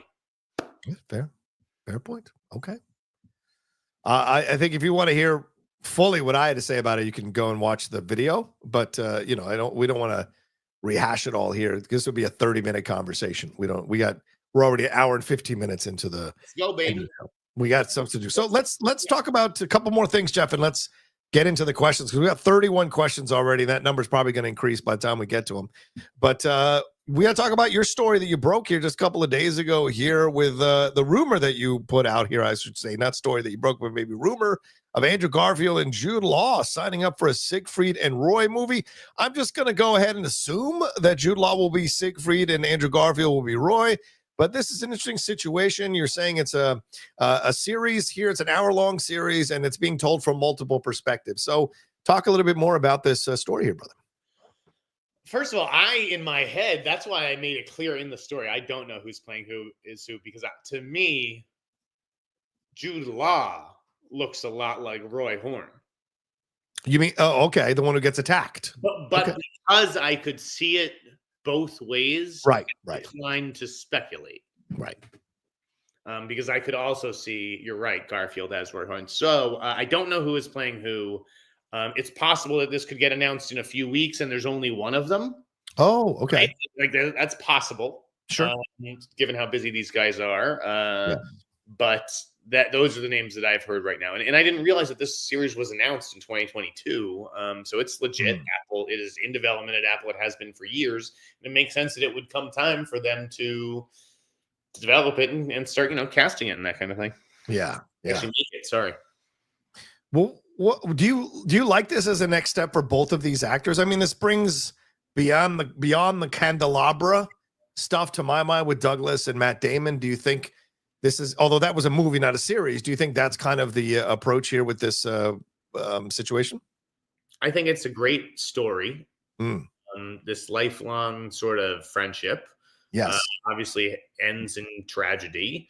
I think they live like remarkable lives. It's perfect series fodder, if you will. I think that they're the type of guys who anchor series. They both have 2 Oscar nominations. So they are draws on television. They're also not afraid to do television. Right. Jude Law has obviously done HBO stuff. He's in a Black Rabbit, the Netflix show with Jason Bateman this year. Garfield did, what was it, Under the Banner of Heaven? Yeah, one of the best series that no one talks about in the last few years. Yeah. And so, them taking money to do an Apple series with Ron Howard. Ron Howard just did Eden, starring Jude Law. All right, yes. So again, you look at these things and you get the rumor and it's like, okay, I'm not going to ask Apple because the last 4 times I've asked Apple, they say, well, why are you striking? And I say, well, it's your decision. You can pick up the phone and call Variety or you can let me do my thing. Yeah. Okay. And they make the decision, we're going to pick up the phone and call Variety. And so at a certain point, I told them, all right, well, I'm not going to call you. I'm just going to do my thing. So there was no way to confirm it or not. We rocked and rolled. Yeah. All right. There we go. We'll see what happens. We'll keep tabs on that one as well. All right. Then this one, Jeff, you want to talk about Mr. and Mrs. Smith here. Rumors that Sophie Thatcher is in negotiations rather to star opposite Mark Edelstein from Edelstein. I hope I'm saying that right. From Honora in season 2 of Prime Video's Mr. and Mrs. Smith. As people have watched the show, it was Donald Glover and Francesca Sloan, and they may be coming back in some form in season 2, but those 2 actors are going to be leading the way. And of course, she's fresh off Companion. So your thoughts on this? You wanted to talk about it. What are your thoughts? Yes, this is a great casting. This was a big story. People did not realize how big this actually was. Mr. and Mrs. Smith is a big show for Amazon. Yeah. It got Emmy nominations, 16, in fact. 16 Emmy nominations. It ended on a big cliffhanger, which I did not care for. Okay. I thought it was pretty definitive how the season ended or should have ended. It is not ending that way. Glover and Maya Erskine will be back as Mr. and Mrs. Smith. Right. I'm just not going to say how or when.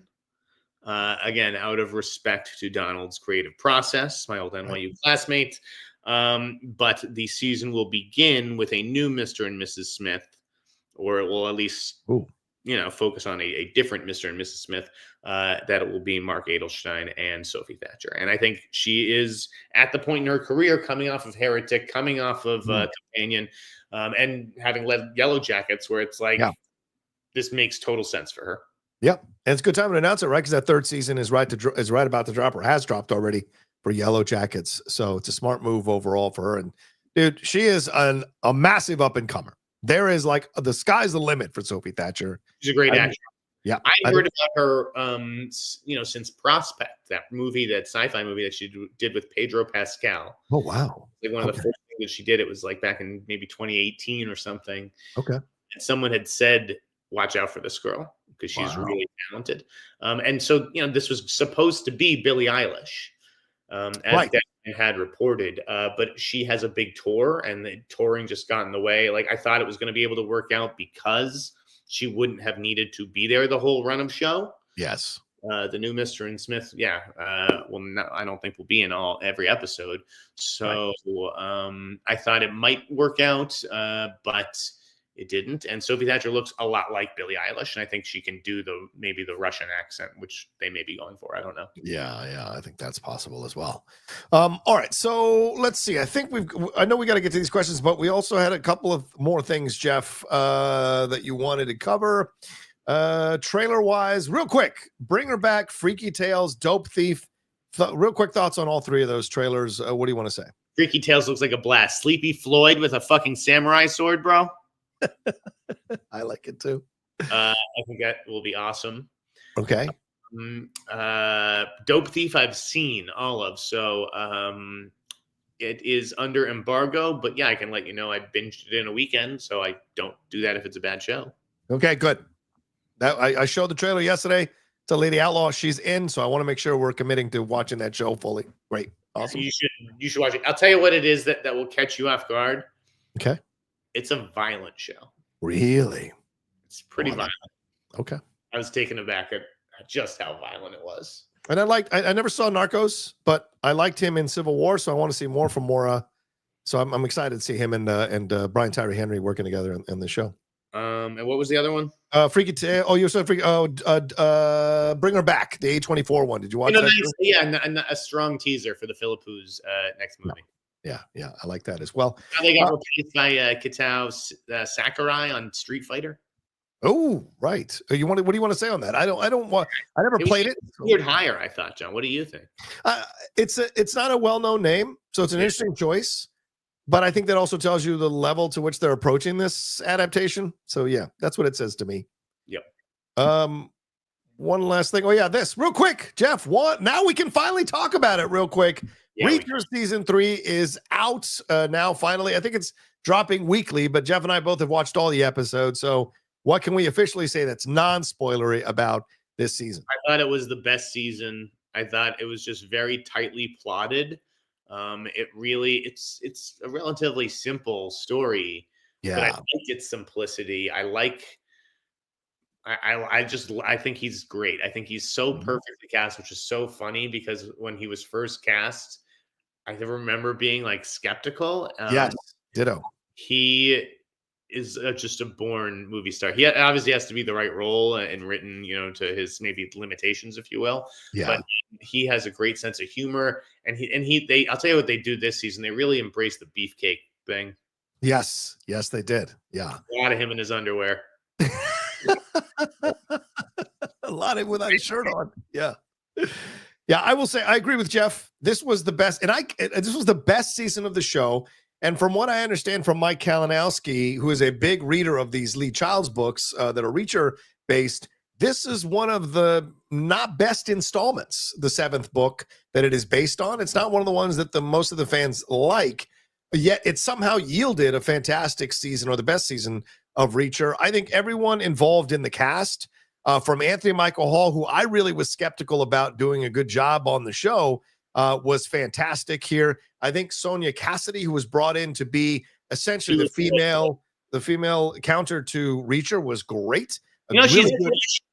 Huh? Yeah, she's British. Yeah, I remember her in Vera and Humans, because we're big Anglophiles here. So her chemistry with him was fantastic. I thought he's an awesome guy. I like the accent. I thought she did a good job. Yeah, you was from Boston, so that's even more of a positive on her corner that you bought her accent.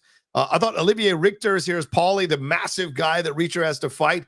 He was hilarious and funny, and their fights were brutal fights. And I thought Roberto Montesinos, who plays Guillermo, who is the other Fed agent, I thought he was the secret gem of the show all season. Very funny. The back and forth with him and Reacher, him giving him shit about being heavy, and him giving Reacher shit about killing people all the time.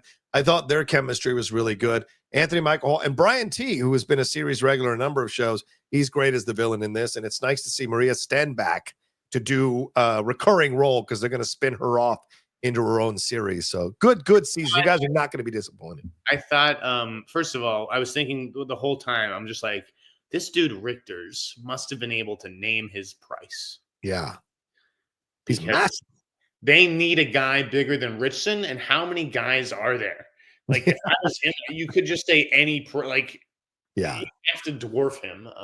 So that was cool. What was it? Roberto, right? Yeah, Roberto Montesino. The only other person to appreciate this guy. Yeah. John, when the show is done, he's the only actor I messaged. Wow. I sent him a DM. That's awesome. I very rarely do this. Yeah. And I actually felt bad after I sent it because I was maybe a little condescending. It was like, you probably don't hear from guys like me a lot, but like I see what you're doing on the show. I see you and I appreciate you and you're fantastic. Yeah. I don't think he wrote back. I mean, it was just a little maybe condescension there for me, and I apologize if this gets back to him. But I just thought he was so great, and maybe I was patting myself on the back for noticing it. But yeah, I was just like, dude, you're right. He was the heart and soul and the glue of the whole show. He was absolutely great.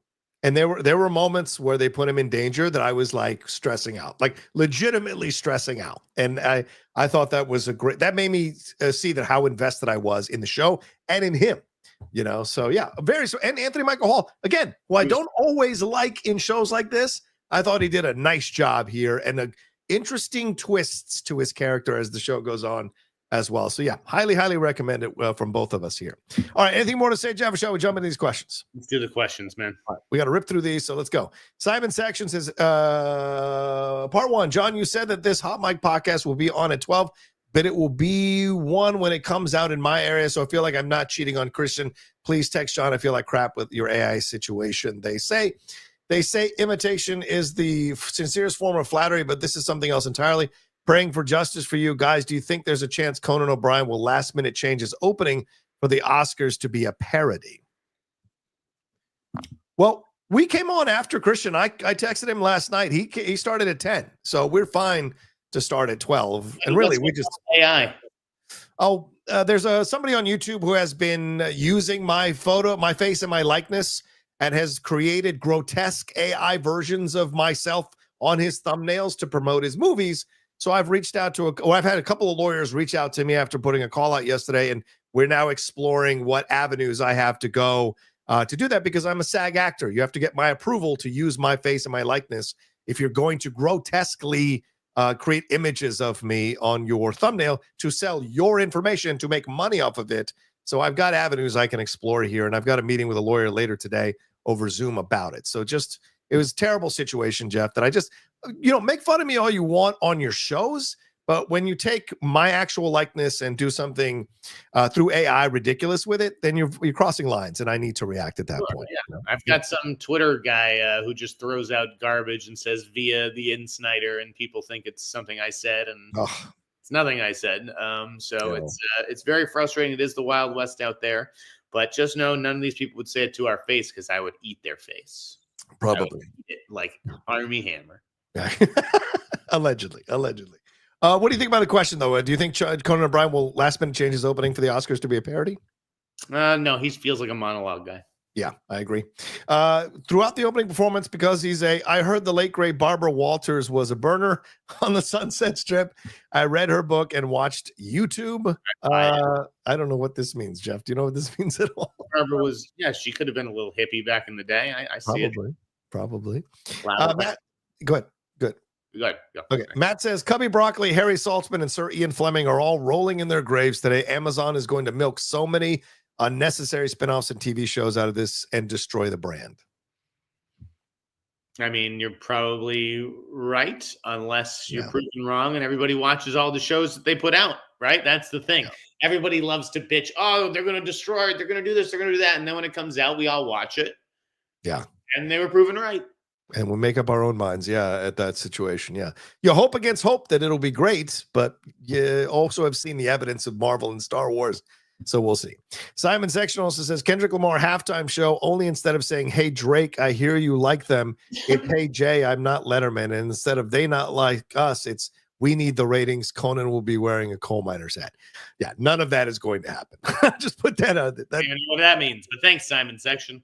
Yeah, he's the whitest guy there is. He's not going to do a parody of the Kendrick Lamar halftime show. Miguel Zion says, could you all see Ewan McGregor playing Professor X? No. Yes. You do? Really? I could. Okay. All right. Miguel Zion also says, based on his performance from The Brutalist, can you all see Guy Pearce come back to the MCU and play Mr. Sinister or Magneto, preferably Sinister for me? Yeah. I don't think they're going to get a Brutalist bump. I don't think you're going to get a Brutalist bump. And he's probably not going to win the Oscar, right, Jeff? So he won't get a bump there either. Yeah. David Ibekeme. What's up, David? He says, the best entertainment news duo. Keep up the great work. Thank you, David. Thank you. I had someone tell me on commentary that we're irrelevant in one of the comment sections, which I thought was hilarious. The guy with 4 subscribers telling us we're irrelevant. Trash Panda says, the new Righteous Gemstones final season trailer just dropped. If there was any justice, it would win the best comedy series Emmy frontrunner. I've never seen this, Jeff. Have you? What are your thoughts on this? Love the Righteous Gemstones. Can't wait to dive into season 4. Not really an Emmy darling. In a just world, it would be. Yeah. Dennis Hoffman. What's up, Dennis? Speaking of Blade, what happened to Jan Demange? Loved 71, saw this, and oh, there you go. And startup and was Jack O'Connell, and Jack O'Connell was the star. So, yeah, what happened to Jan Demange? Jeff, anything to say on this? Have lost track of Jan Demange. Don't know what he's doing. But yeah, I like those movies. Yeah, I liked 71. I remember seeing that in a theater. I guess he's executive producer of a new show called Christie that comes out this year, and he just did Top Boy. He was EP on Top Boy. So if you haven't watched any of that stuff, then maybe you'd feel like he's dropped off, but he's EPing clearly. Bless you. Max Law says, Oz Perkins has the 3rd collaboration with Neon releasing this fall. Longlegs was disappointing, and The Monkey was bad, but hoping it's a big hit financially. Yeah, Jeff, why is Osgood a name here? People seem to have liked Longlegs. People liked The Monkey, but you didn't. So fanboys like The Monkey. Okay. Real critics, Variety shit all over it. Hollywood Reporter gave it a bad review. Yeah. I spoke to someone, recently who was just like, what the fuck was that? It's not a good movie, but it doesn't matter. It's a marketable movie. Yeah. It has images that you can put in a trailer and sell in 2.5 minutes. And obviously Neon's done a great job of that. They do a great job of viral marketing. Yeah. Sharing the MPAA or the MPA report, right? The classification for the trailer, all the things that they can't show in ads on network television. So they just have a great marketing department, and it's going to make money for sure. Yeah. Which is why I think, DC may want to consider Oz Perkins for Clayface because he won't be writing the script. That's the problem with Oz Perkins. Good visual stylist and everything. He can't write. So if they have a good Mike Flanagan script, maybe look at him, but he'd be a justifiable hire at least. Yeah, good point. Maxwell says Jacob Elordi is filming Wuthering Heights and Euphoria season 3 simultaneously, and the dog stars afterwards. Are all Euphoria cast members juggling multiple projects at once? LOL. I mean, Sydney Sweeney certainly is as well with Zendaya. So. Yes, they all are juggling multiple projects as an actor. That's the beauty of the job. Let me tell you something. When I did acting at college and I was cast in multiple student films, you're going from one set to another to another. This is the game. As an actor, you're used to that. Being in demand is a nice situation to be in. So it's not like you have to sit here and, I need to take my process. No, man, you got to work. And professionals who are good at this know how to compartmentalize. Wiley Toss says, Bond and Harry Potter are my favorite franchises. I'm honestly scared for these new projects from both sides.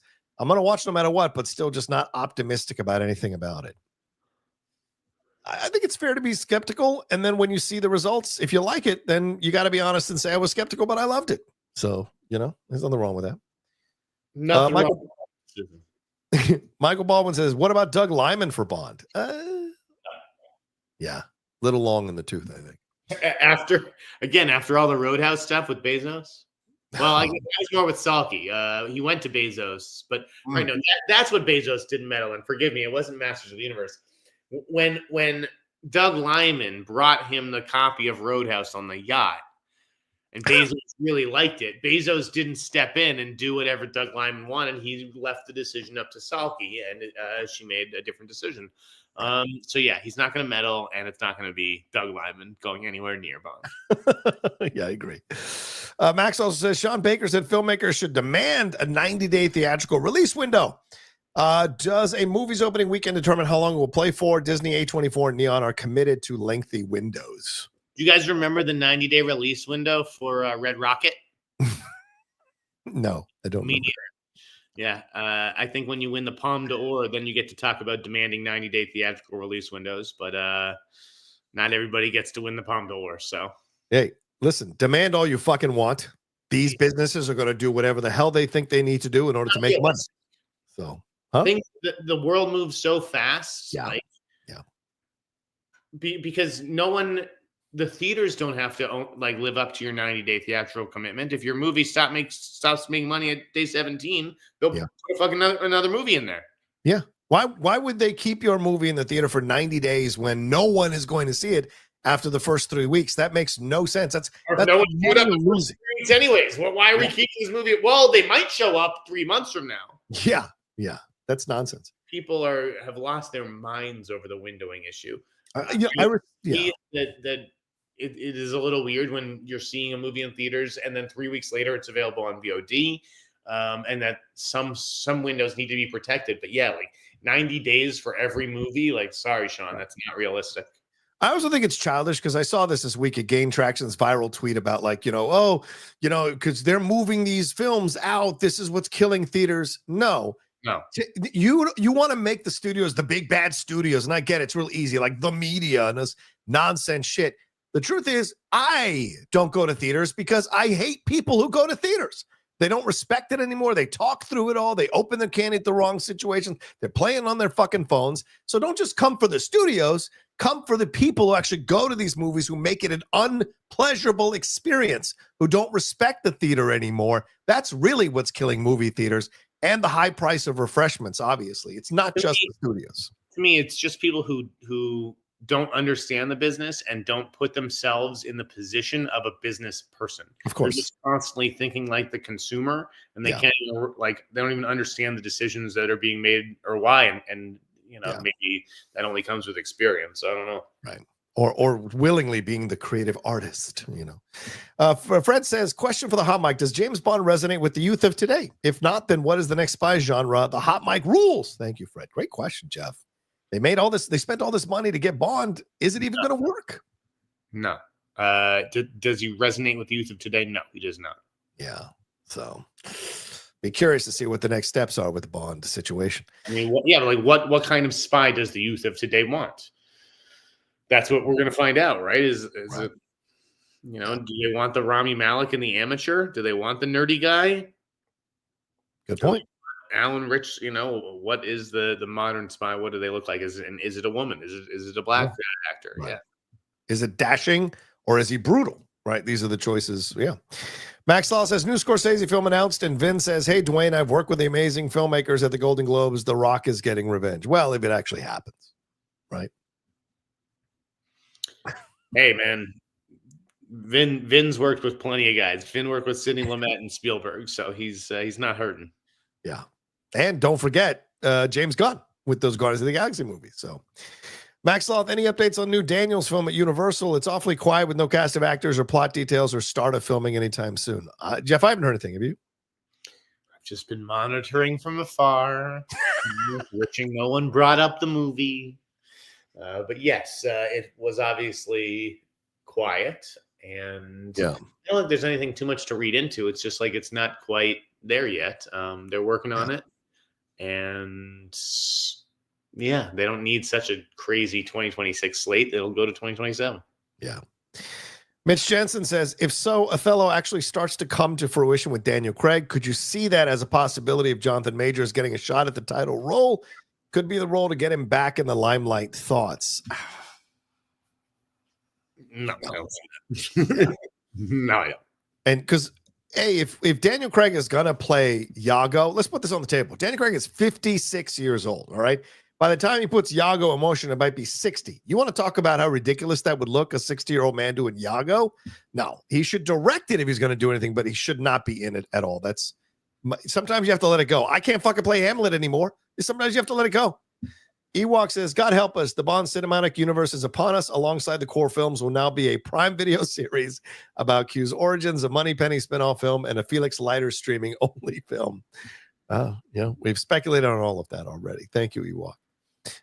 Wayne, what's up, Wayne? Good to see you. He says, good afternoon. The only scene I liked in Spectre was when Bond acquired 008's badass car and made a joke about 008's love for ABBA. Can we now hear about the other 00s? Whoever 001 is, they must be a badass. Yeah, Jeff, will we go back in time to the 00s? I mean, you could. I think that could be a prequel. Sure, the formation of the 00 program or whatever. I like that idea. So, we may scoff at it, but there may be some really interesting things to explore that attracts some really interesting creators to bring that franchise to even more life than it has already. So there was always that Section 6 script that Joe Cornish was going to do for Universal. Remember, there were all those lawsuits, and it was going to be about the formation of MI6. Yeah. It'd be an interesting way to go if Amazon somehow bought that script, maybe from Universal, and brought in Cornish. That's true. Forging Face says, gun dropped. He spent the day meeting with Sneider. Yeah, Jeff, this is something he posted on Twitter. There you go. Always a pleasure catching up with my friend Zack Snyder, consummate filmmaker and a doubly consummate storyteller. Wow. What is behind that, Jeff? What is behind that? I mean, the thought did cross my head, the fact that he's for a director for Clayface, where I was like, Zack Snyder's done horror in the past. Like, could he be going back to Snyder for Clayface? But I couldn't believe it. So yeah. Interesting that they caught up. I mean, it's nice to know that they're on good terms. I think it was smart of James to play that card. I agree. He needs all the loyalty and fans he can get. Those Snyder bros ain't quieting down anytime soon. They've certainly come after him in large numbers. So meeting with Zack could maybe smooth the path to Superman a little bit more. And look, I think it's a smart troll move as well for him to meet with Zack. It kind of messes with the Snyder bros big time. So he's smart. Wait, we got to talk about something else that's pretty big. All right. Do we got to cut you off? Do you have time? I just want to make sure because we've got a lot of questions. So I'm good with it. What do you want to talk about? Yeah, I mean, I feel like we should talk about this. Okay. You're bringing it up. I just want to make it clear. Well, I mean, you saw the report today about the Marvel shows? Yeah, we ran out of time, so I didn't bring it up. But yes, ceasing production on Nova, Strange Academy, and Terror Incorporated. Okay, so first of all, what a weird story. Okay, how so? It's basically a glorified press release about how we're not making 3 shows that we never announced. Yes. Very weird, a very weird story. So what do you mean by that? I had heard about Strange Academy. Yes. I don't know what was out there and what wasn't and all that kind of stuff. I had heard about Strange Academy, that there was some sort of writer's room being assembled for it. Okay. And I was keeping that under my hat. We already knew that Nova was in the works. Yes. My sources had never heard of Terror Inc. No, was that on anyone's radar? I hadn't heard it till I read about it in this particular news release or article. I had heard about that. So it was just very weird for Deadline to come out and say that they'd pulled the plug on development of those shows. I still think Nova will ultimately happen, probably just next year, right? That's why it said paused, because I really do feel like it's a pause in the case of Nova. And again, Sklenar, who I think is the guy that they want, rumored, may not be available. So it may have made sense to hold off. The other thing that I'd heard, now this is the big thing. Yeah, go ahead. This is where our show goes viral. So when I had heard the Strange Academy thing, I heard something else from a different source who I'd asked about the Academy. Okay. It said, "Oh, I've heard about the Academy show, but it wasn't Strange Academy." Oh. They said that there's going to be an X Academy show. Oh. Now, they had sort of said that it was going to potentially lead into X-Men. Mm-hmm. Mm-hmm. Someone else said I'd be surprised if they started doing X-Men shows before the movie, and that it would probably be a spin-off of the movie. Oh, okay. So it would come after. Right. Either way, both of them seem to be of the opinion that there was, in fact, an X-Men show in the works about X Academy and Young Mutants. An X-Men live action show in the works about the X-Men Academy and the training that goes on there at Professor X's With Young Mutants, yes. Right. Oh, interesting. That's big news, right? Yeah, I think it's massive, and I think that makes a lot of sense as well. So yeah, because when there were 2 Academy shows, and that's why I didn't say anything, because I was still trying to figure out, like, there's a Strange Academy and there's an X Academy, like, because I heard that Strange Academy was going to be like its Harry Potter show, like about wizards and warlocks and that kind of shit. Yeah, so it's going to be set in New Orleans and Doctor Strange in charge of it. Yeah, it's going to be like Marvel's way to combat the Harry Potter show that's coming out. Right. But maybe they said, you know what, it makes, rather than compete with Harry Potter, let's just do a different fucking academy and do X Academy. Like, so. Yeah. And it could be, as people are speculating, it could be a New Mutants thing, or it could be that it's the Academy that maybe launches or brings together the X-Men that we're going to see in the movie. So there's all kinds of possibilities here with that. So yeah, interesting stuff. That's a big news. That's a big reveal there, man. I like that. It's not, and it sounds correct. It passes my smell test as well, so I like that. All right, here we go. Where did we leave off at? I remember. Sorry, guys, I have to find where we left off at because it was a bit further back. The only okay, Gundra. Okay, here we go. Ewok, thoughts on the Odyssey photos? Damon looks great. Yeah, it's one photo, right? It was fine. Yeah, looked like a guy whose name might be Odysseus. Yep. And he's clearly the lead, not Tom Holland, it seems like now. Yeah, which I always thought was like suspect. I didn't really buy into that talk as it intensified. I was just like, you don't cast Tom Holland as the lead in your movie. Yeah. You have Matt Damon.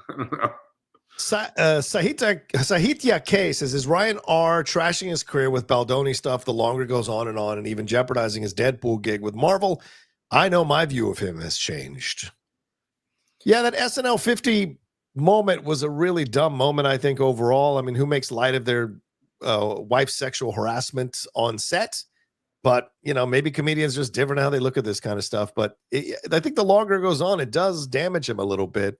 What are your thoughts on this, Jeff? Do you think he's kind of Teflon right now? No, he's definitely not Teflon. I mean, yeah, this is bad for him, bad for the brand. I'm sure he wants it over with. But like we've said in the past, he can't abandon his wife, midway through her crusade. If she wants to take this all the way, he's going to be next to her. True. Whether it helps or hurts his career, I don't think he necessarily cares. But I do think it was wise of him, even if it didn't look good, to sort of just make light of himself and poke fun and not be so self-serious and be like, yeah, this whole thing is a little ridiculous. I get it, but we have to do it. I don't know. Oh, she whipped around and gave him a look, and I don't know if that was part of the bit or not, but it seemed like she wasn't too happy about it. But I know Costner wasn't. Holy shit. Derek Johnson, is James Gunn ever going to stop being... Stand up in the middle and say anything like that? Is James Gunn ever going to stop being a front man and start being an executive? I don't know, Derek. No, I don't think so.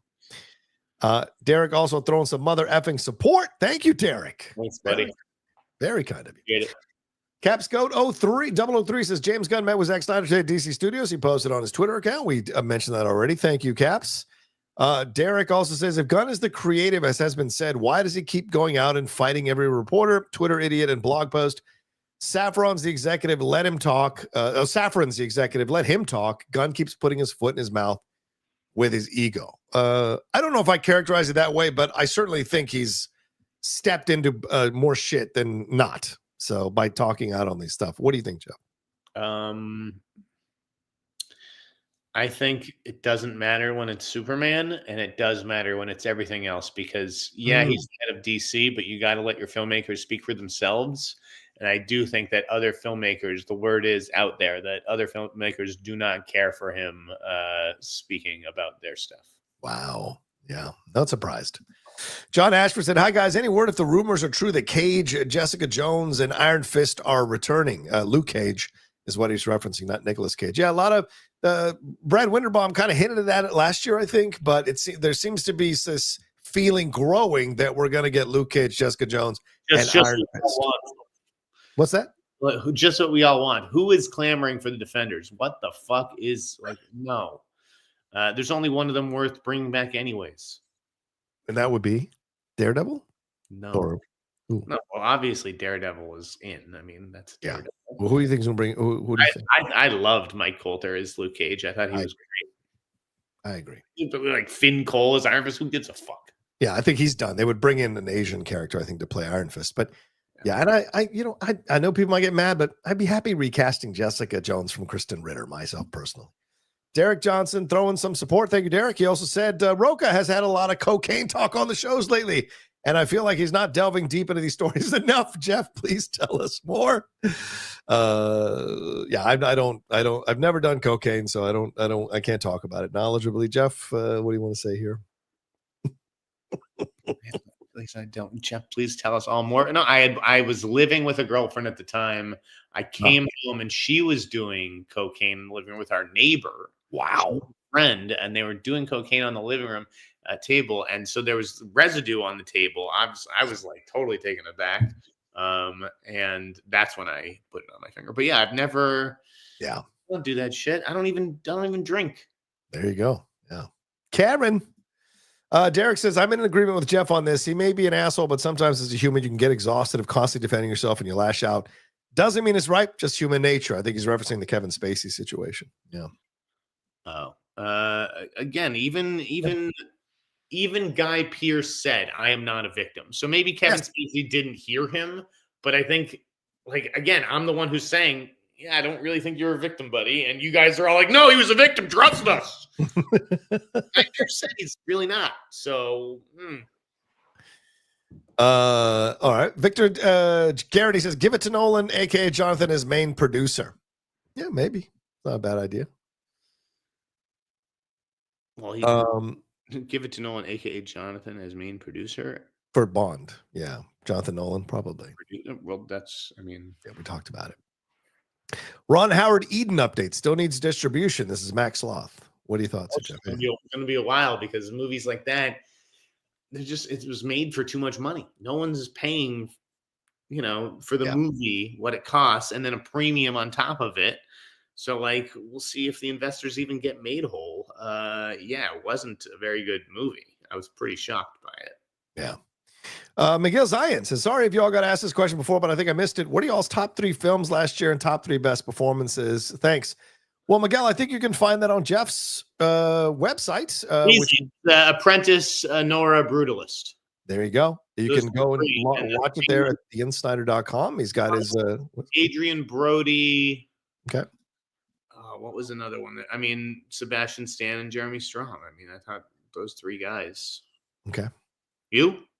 Dune Part 2, Nosferatu, and The Brutalist. Adrian Brody, Demi Moore. And let me think about it. Oh. Tatronin 9101 says, The Poutlaw. Rocha, what do you think is the actress who played Scott Lang's wife in Ant-Man? Judy Greer. If only I'd gotten that right, I would have defeated Mark Riley with that 5-pointer. Wow, people have long memories for the Schmodown. That would have been great. So thank you very much for that, Tetron. I appreciate that $50 donation. Trevor says, thanks for the great content. I arrived late to the show, but I think Amazon should be immediately reaching out to the Nolans for the next 007. We talked about that. Victor Garrity says, Broccoli were involved in some of the worst Bond flicks ever, so it's not like they've always done what's best for the character. I think that's fair. That's totally fair. Yeah, they've done some bad ones.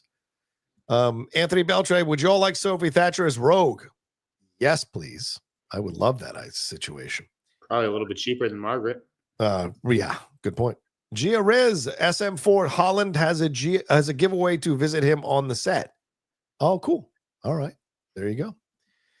Alex, as always, Jeff is a breath of fresh air. Thank you for being you and not being afraid to have a different take. Much love to both of you. Thanks, buddy.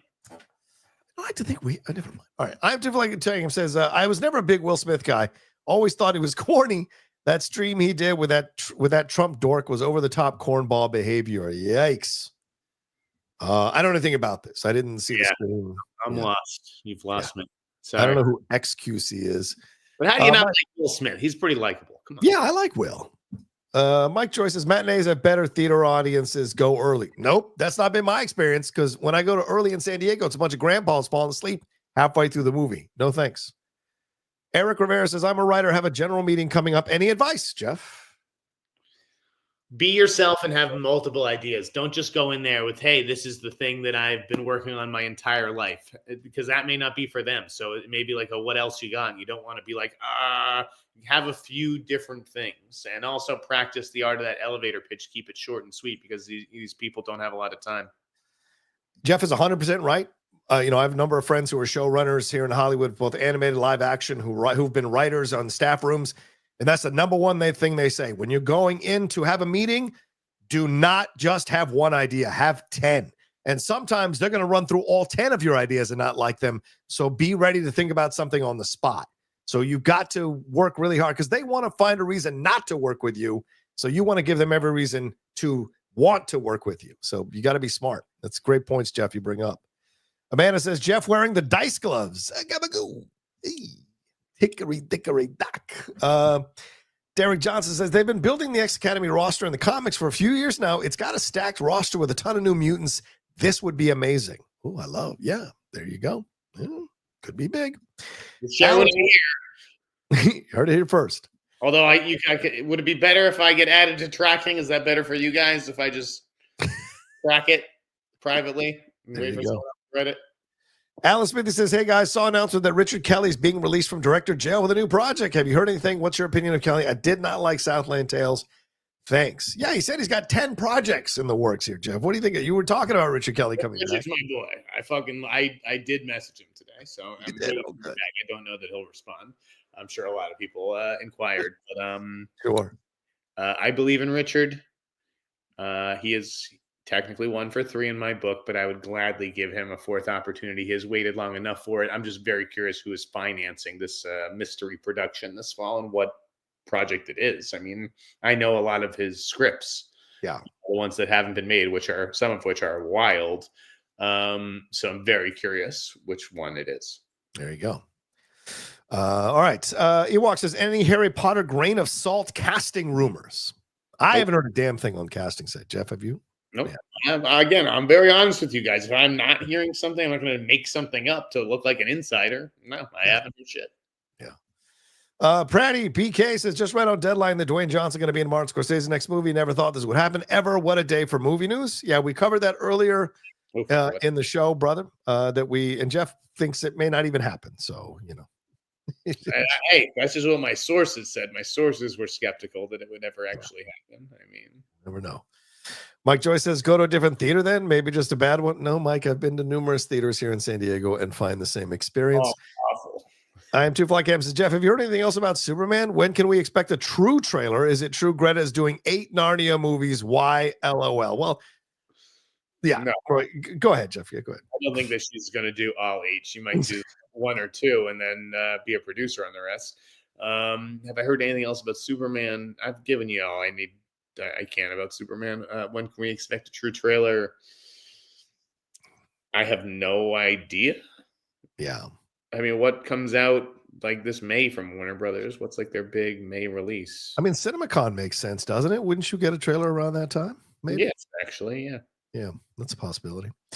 And as the Narnia movies, that's something the IMAX guy talked about and said there would be 8 of them. He didn't say that she would be doing 8 of them.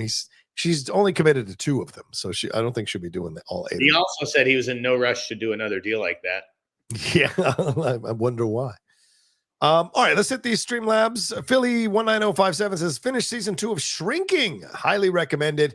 Have you guys ever watched a show or movie that you could relate to? Also, Fly, Eagles, Fly. Yeah, congrats on the Super Bowl win. Jeff, have you ever watched a show or a movie that you could relate to other than The Departed, which is basically your life story? What else would you? Sure. There's a lot. Yeah. A lot of them. Yeah, Angus, that's my go-to. Oh, nice choice. Wow. I remember watching that one in the theater. That's all time. Little fat kid in all of us. Remember that. It still is in some of us. Security guard says, "Hey guys, I'll catch you on the replay since you're early and I'm at work. Nothing to say, just sending love." Thank you, Hoff. Sean Barito. Hey, Sean. Good to see you, brother. He says, "Hey, John and Jeff, I'm a huge James Bond fan, and I'm not necessarily sure I'm interested in the Bond cinematic universe, but time will tell what Amazon does with it. Curious, Jeff, what are your thoughts on Dexter Original Sin? I loved what they did with it. And yeah, just to add on to that, the finale got 27% more viewers than the opening episode. So seems that like a lot of people seem to like it, Jeff. What do you think?" I have to say I wasn't the biggest fan. No. I watched the whole thing. I liked Deb. I liked the young actress who played Deb a lot. I don't know. Okay. Michael C. Hall is Dexter for me. I also didn't love that they reveal who the killer is halfway. I mean, I thought it was super predictable anyways, but once they actually reveal who the killer is, I thought it came like too early. I didn't love all the season 1 callbacks with the brother. So, yeah. Okay, there you go. Samo says, "If you were to make a reboot of Grumpy Old Men reboot, who would you cast and why? Also, I'm still been working on trying to get a job. It has been tough. Hoping one of these days that I will get one." Yeah, all you can do is keep trying, brother. What's your name? Who sent it in? Samo. Samo. Hire Samo, folks. Yeah. Who would we cast as grumpy old men? That's a good question. Ooh, Tommy Lee Jones and Clint Eastwood. Tommy Lee Jones was the first person I thought of, but I just don't know. Can he do like the warmth? Or is he actually just a grumpy old man? Yeah, he's the Walter Matthau of it all. You have to find a Jack Lemmon. You know who I'd hire? Who? Mr. Dumbledore. Lithgow. Oh, that's a great choice. I mean, he did Third Rock from the Sun. Yeah. I know he's also can play very, very dark. But yeah. He has a certain warmth, I think, who could do it. Who else? I like that. Is there anybody? Lithgow and Tommy Lee Jones? I still Tommy Lee Jones. No, okay, how about Billy Crystal? Okay, fine. Billy Crystal in a grumpy old man movie. Billy Crystal and Eddie Murphy. Ooh, that could be funny. That could be good. Okay, go on. What about Harrison? What about Harrison Ford? Harrison Ford and Morgan Freeman. What about those two? I just don't think Harrison Ford's very funny. How dare you? I know. How fucking dare you? I'm not a huge rah-rah Harrison Ford guy. I mean, like Dustin Hoffman and De Niro might be possible, right? Because they were so funny in the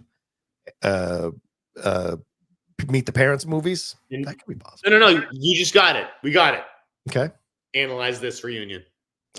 There you go. Billy Crystal, Robert De Niro. Billy Crystal and De Niro. That's who it is. 100%. 100%. That's what you do. Yeah. We got it. We came around to it in the end. We knew I was with Billy Crystal because people still like that guy. Now you got to find the women. Now you got to find the older women. John says, "Jeff, anything you can reveal about the Kendrick South Park comedy? Thought the trailer was going to drop at halftime." Yeah, Jeff, I don't know anything about this. Do you know anything about this Kendrick Lamar South Park comedy? I really don't want to do this. Oh. But, okay. All right. No, I can't. Okay. I can't have you guys doing this. I can't have you doing it. All I'll say is, no, I can't. Okay. I can't. It's going to open me up to so much bullshit. No, I can't. I'll tell you after what I'm getting at, though, John. Okay. I got to bring this one up on screen because last week, apparently, Max Sloth's super chats were not read. So that's on me. I missed them somehow. So let me bring these up real quick, Jeff, and we can read them real quick. All three of them get responses. Was Golden canceled because the studio wanted to distance themselves from Pharrell Williams? You don't burn $20 million without something else going on. I thought we read that one. So what are your thoughts on that one?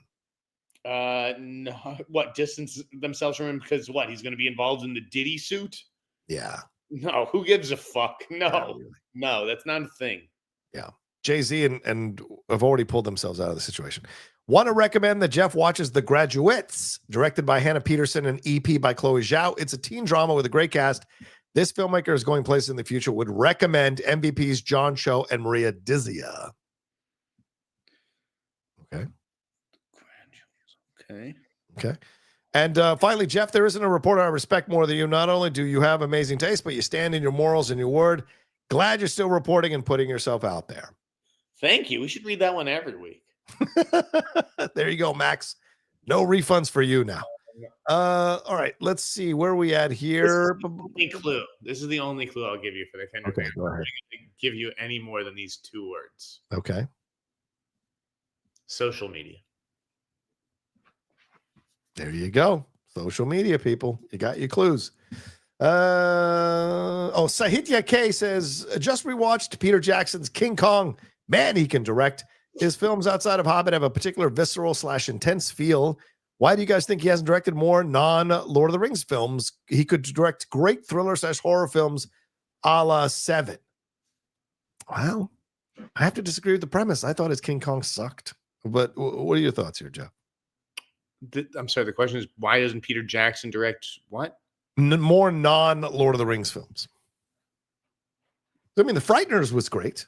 It's a great question. I mean, for what genre is booming above all others right now? Horror, for sure. Guess what genre Peter Jackson came out of?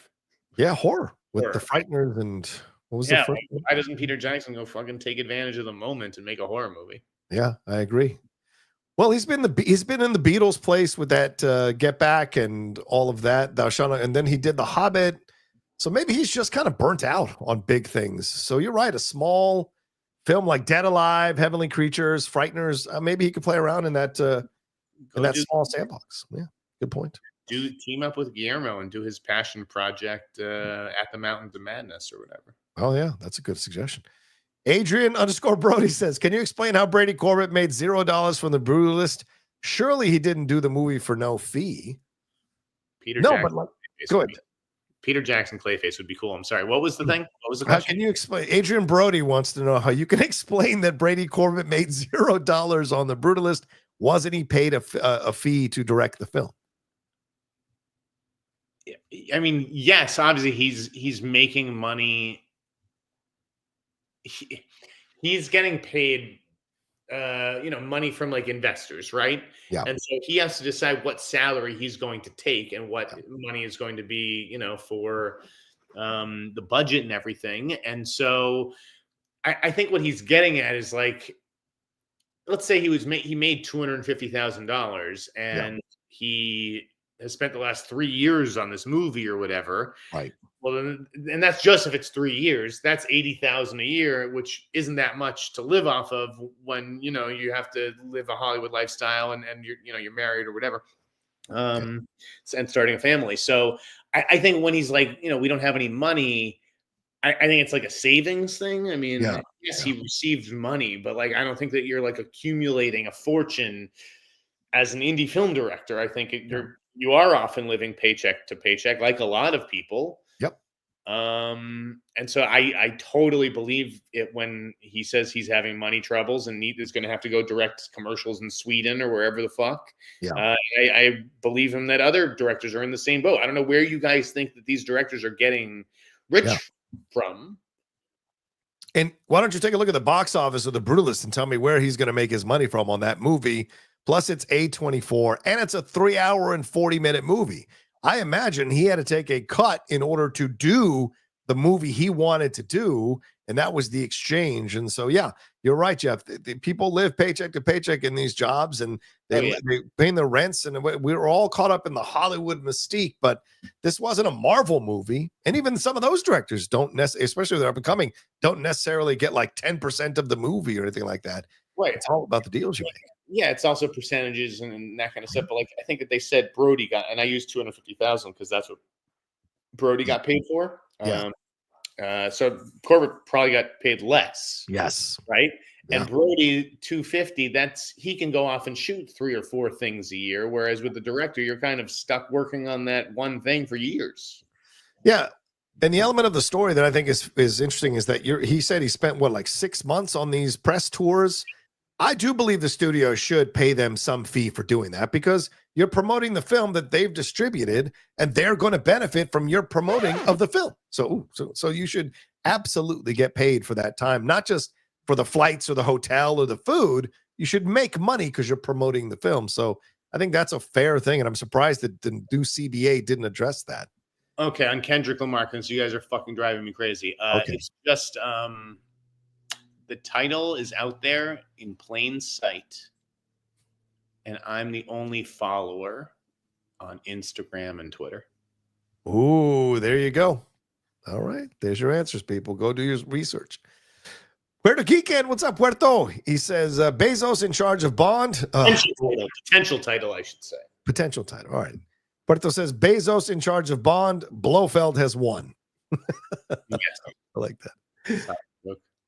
DK says Billy Bush is a thief and a coward. Thoughts? Yeah, Jeff, we brought this up. Already is a hot mic. I know we're not the first person to, invent the term hot mic. But listen, I won't be mad at Billy Bush because he is famous for having a hot mic. Yeah, for what happened with Trump, yes. Yeah, exactly. Like that, it makes sense to like riff on that. Yeah. If it was like Fleming or some other reporter in the space starting a hot mic podcast, and they had just like had PMC's like marketing prowess and like tried to overtake us, like, oh, they're little guys, and if we have Penske behind us, we can take over this. No, then I would murder them. Figuratively. Maybe. John says, what are your thoughts on Marvel pausing development on the 3 TV shows, including showrunner Ed Bernardo's Nova? Any insider info on that? We already gave you that, so just go back a few minutes on that one. And last one here, Matteo. No questions, just a thank you from a fan in Italy. Oh, thank you, Matteo. All right, are we done? Yes, we're done. What do you want to say before we wrap up? Anything? Marathon session. Subscribe to the Sneider.com newsletter coming tonight. I've got. Oh, I thought we just ended. No, I'm trying to get promotion. It's like shit. You cut me off. Yes, we've got scoops coming. Scoops that I've had to delay because there's been so much fucking huge news. Of course, I'm trying. I didn't see my brothers last night because I was working on the newsletter. Ooh. So I need to have dinner with the bros tonight. So I don't know when the newsletter is going to send, but I have a lot of shit that's going to be in there. Nice. And yeah, some exciting stuff coming up next few days. But yeah, it's been a good couple weeks for the newsletter, and obviously on the TV front, the film front, I maybe took the foot off the pedal, but I jammed it down on the TV front. There you go. Go and subscribe. TheInsider.com. Jeff's newsletter there. Go and subscribe to get all those scoops and news. And look, it's not just scoops. It's also Jeff's, these analysis and the columns that I think are really informative for those of you who study the business and enjoy the industry. So there's a lot there. Beehive newsletter designer, by the way, I'm happy to chat with you guys because I would love to maybe redesign the newsletter and give it like a spruce up. But. There you go. Little. Ask me tomorrow. Supporting categories on Perry's channel. I don't know when we're going live. Maybe 2:30. So maybe like 11:30 a.m. Something like that. There you go. Okay. As for me, you can follow me at The Rocha Says on Twitter, Instagram, and Blue Sky. I am there. Please make sure you subscribe to the channel down below. Thousands and thousands of you watch the show. Make sure you're subscribing to the channel as well. Hit that like button so you know when we're dropping or hit the bell button rather so you know when we're dropping the shows like this. And when we make changes to the show's time like we did today, the bell button helps you with that. Hit a like on this. Leave your comments all down below about everything we talked about. And make sure you share it on social media so more and more people can learn about the hot mic. All right. Peace. Take care of yourselves. Have a great weekend. And we'll talk to you next time with another brand new episode here of the Hot Mic. Take care.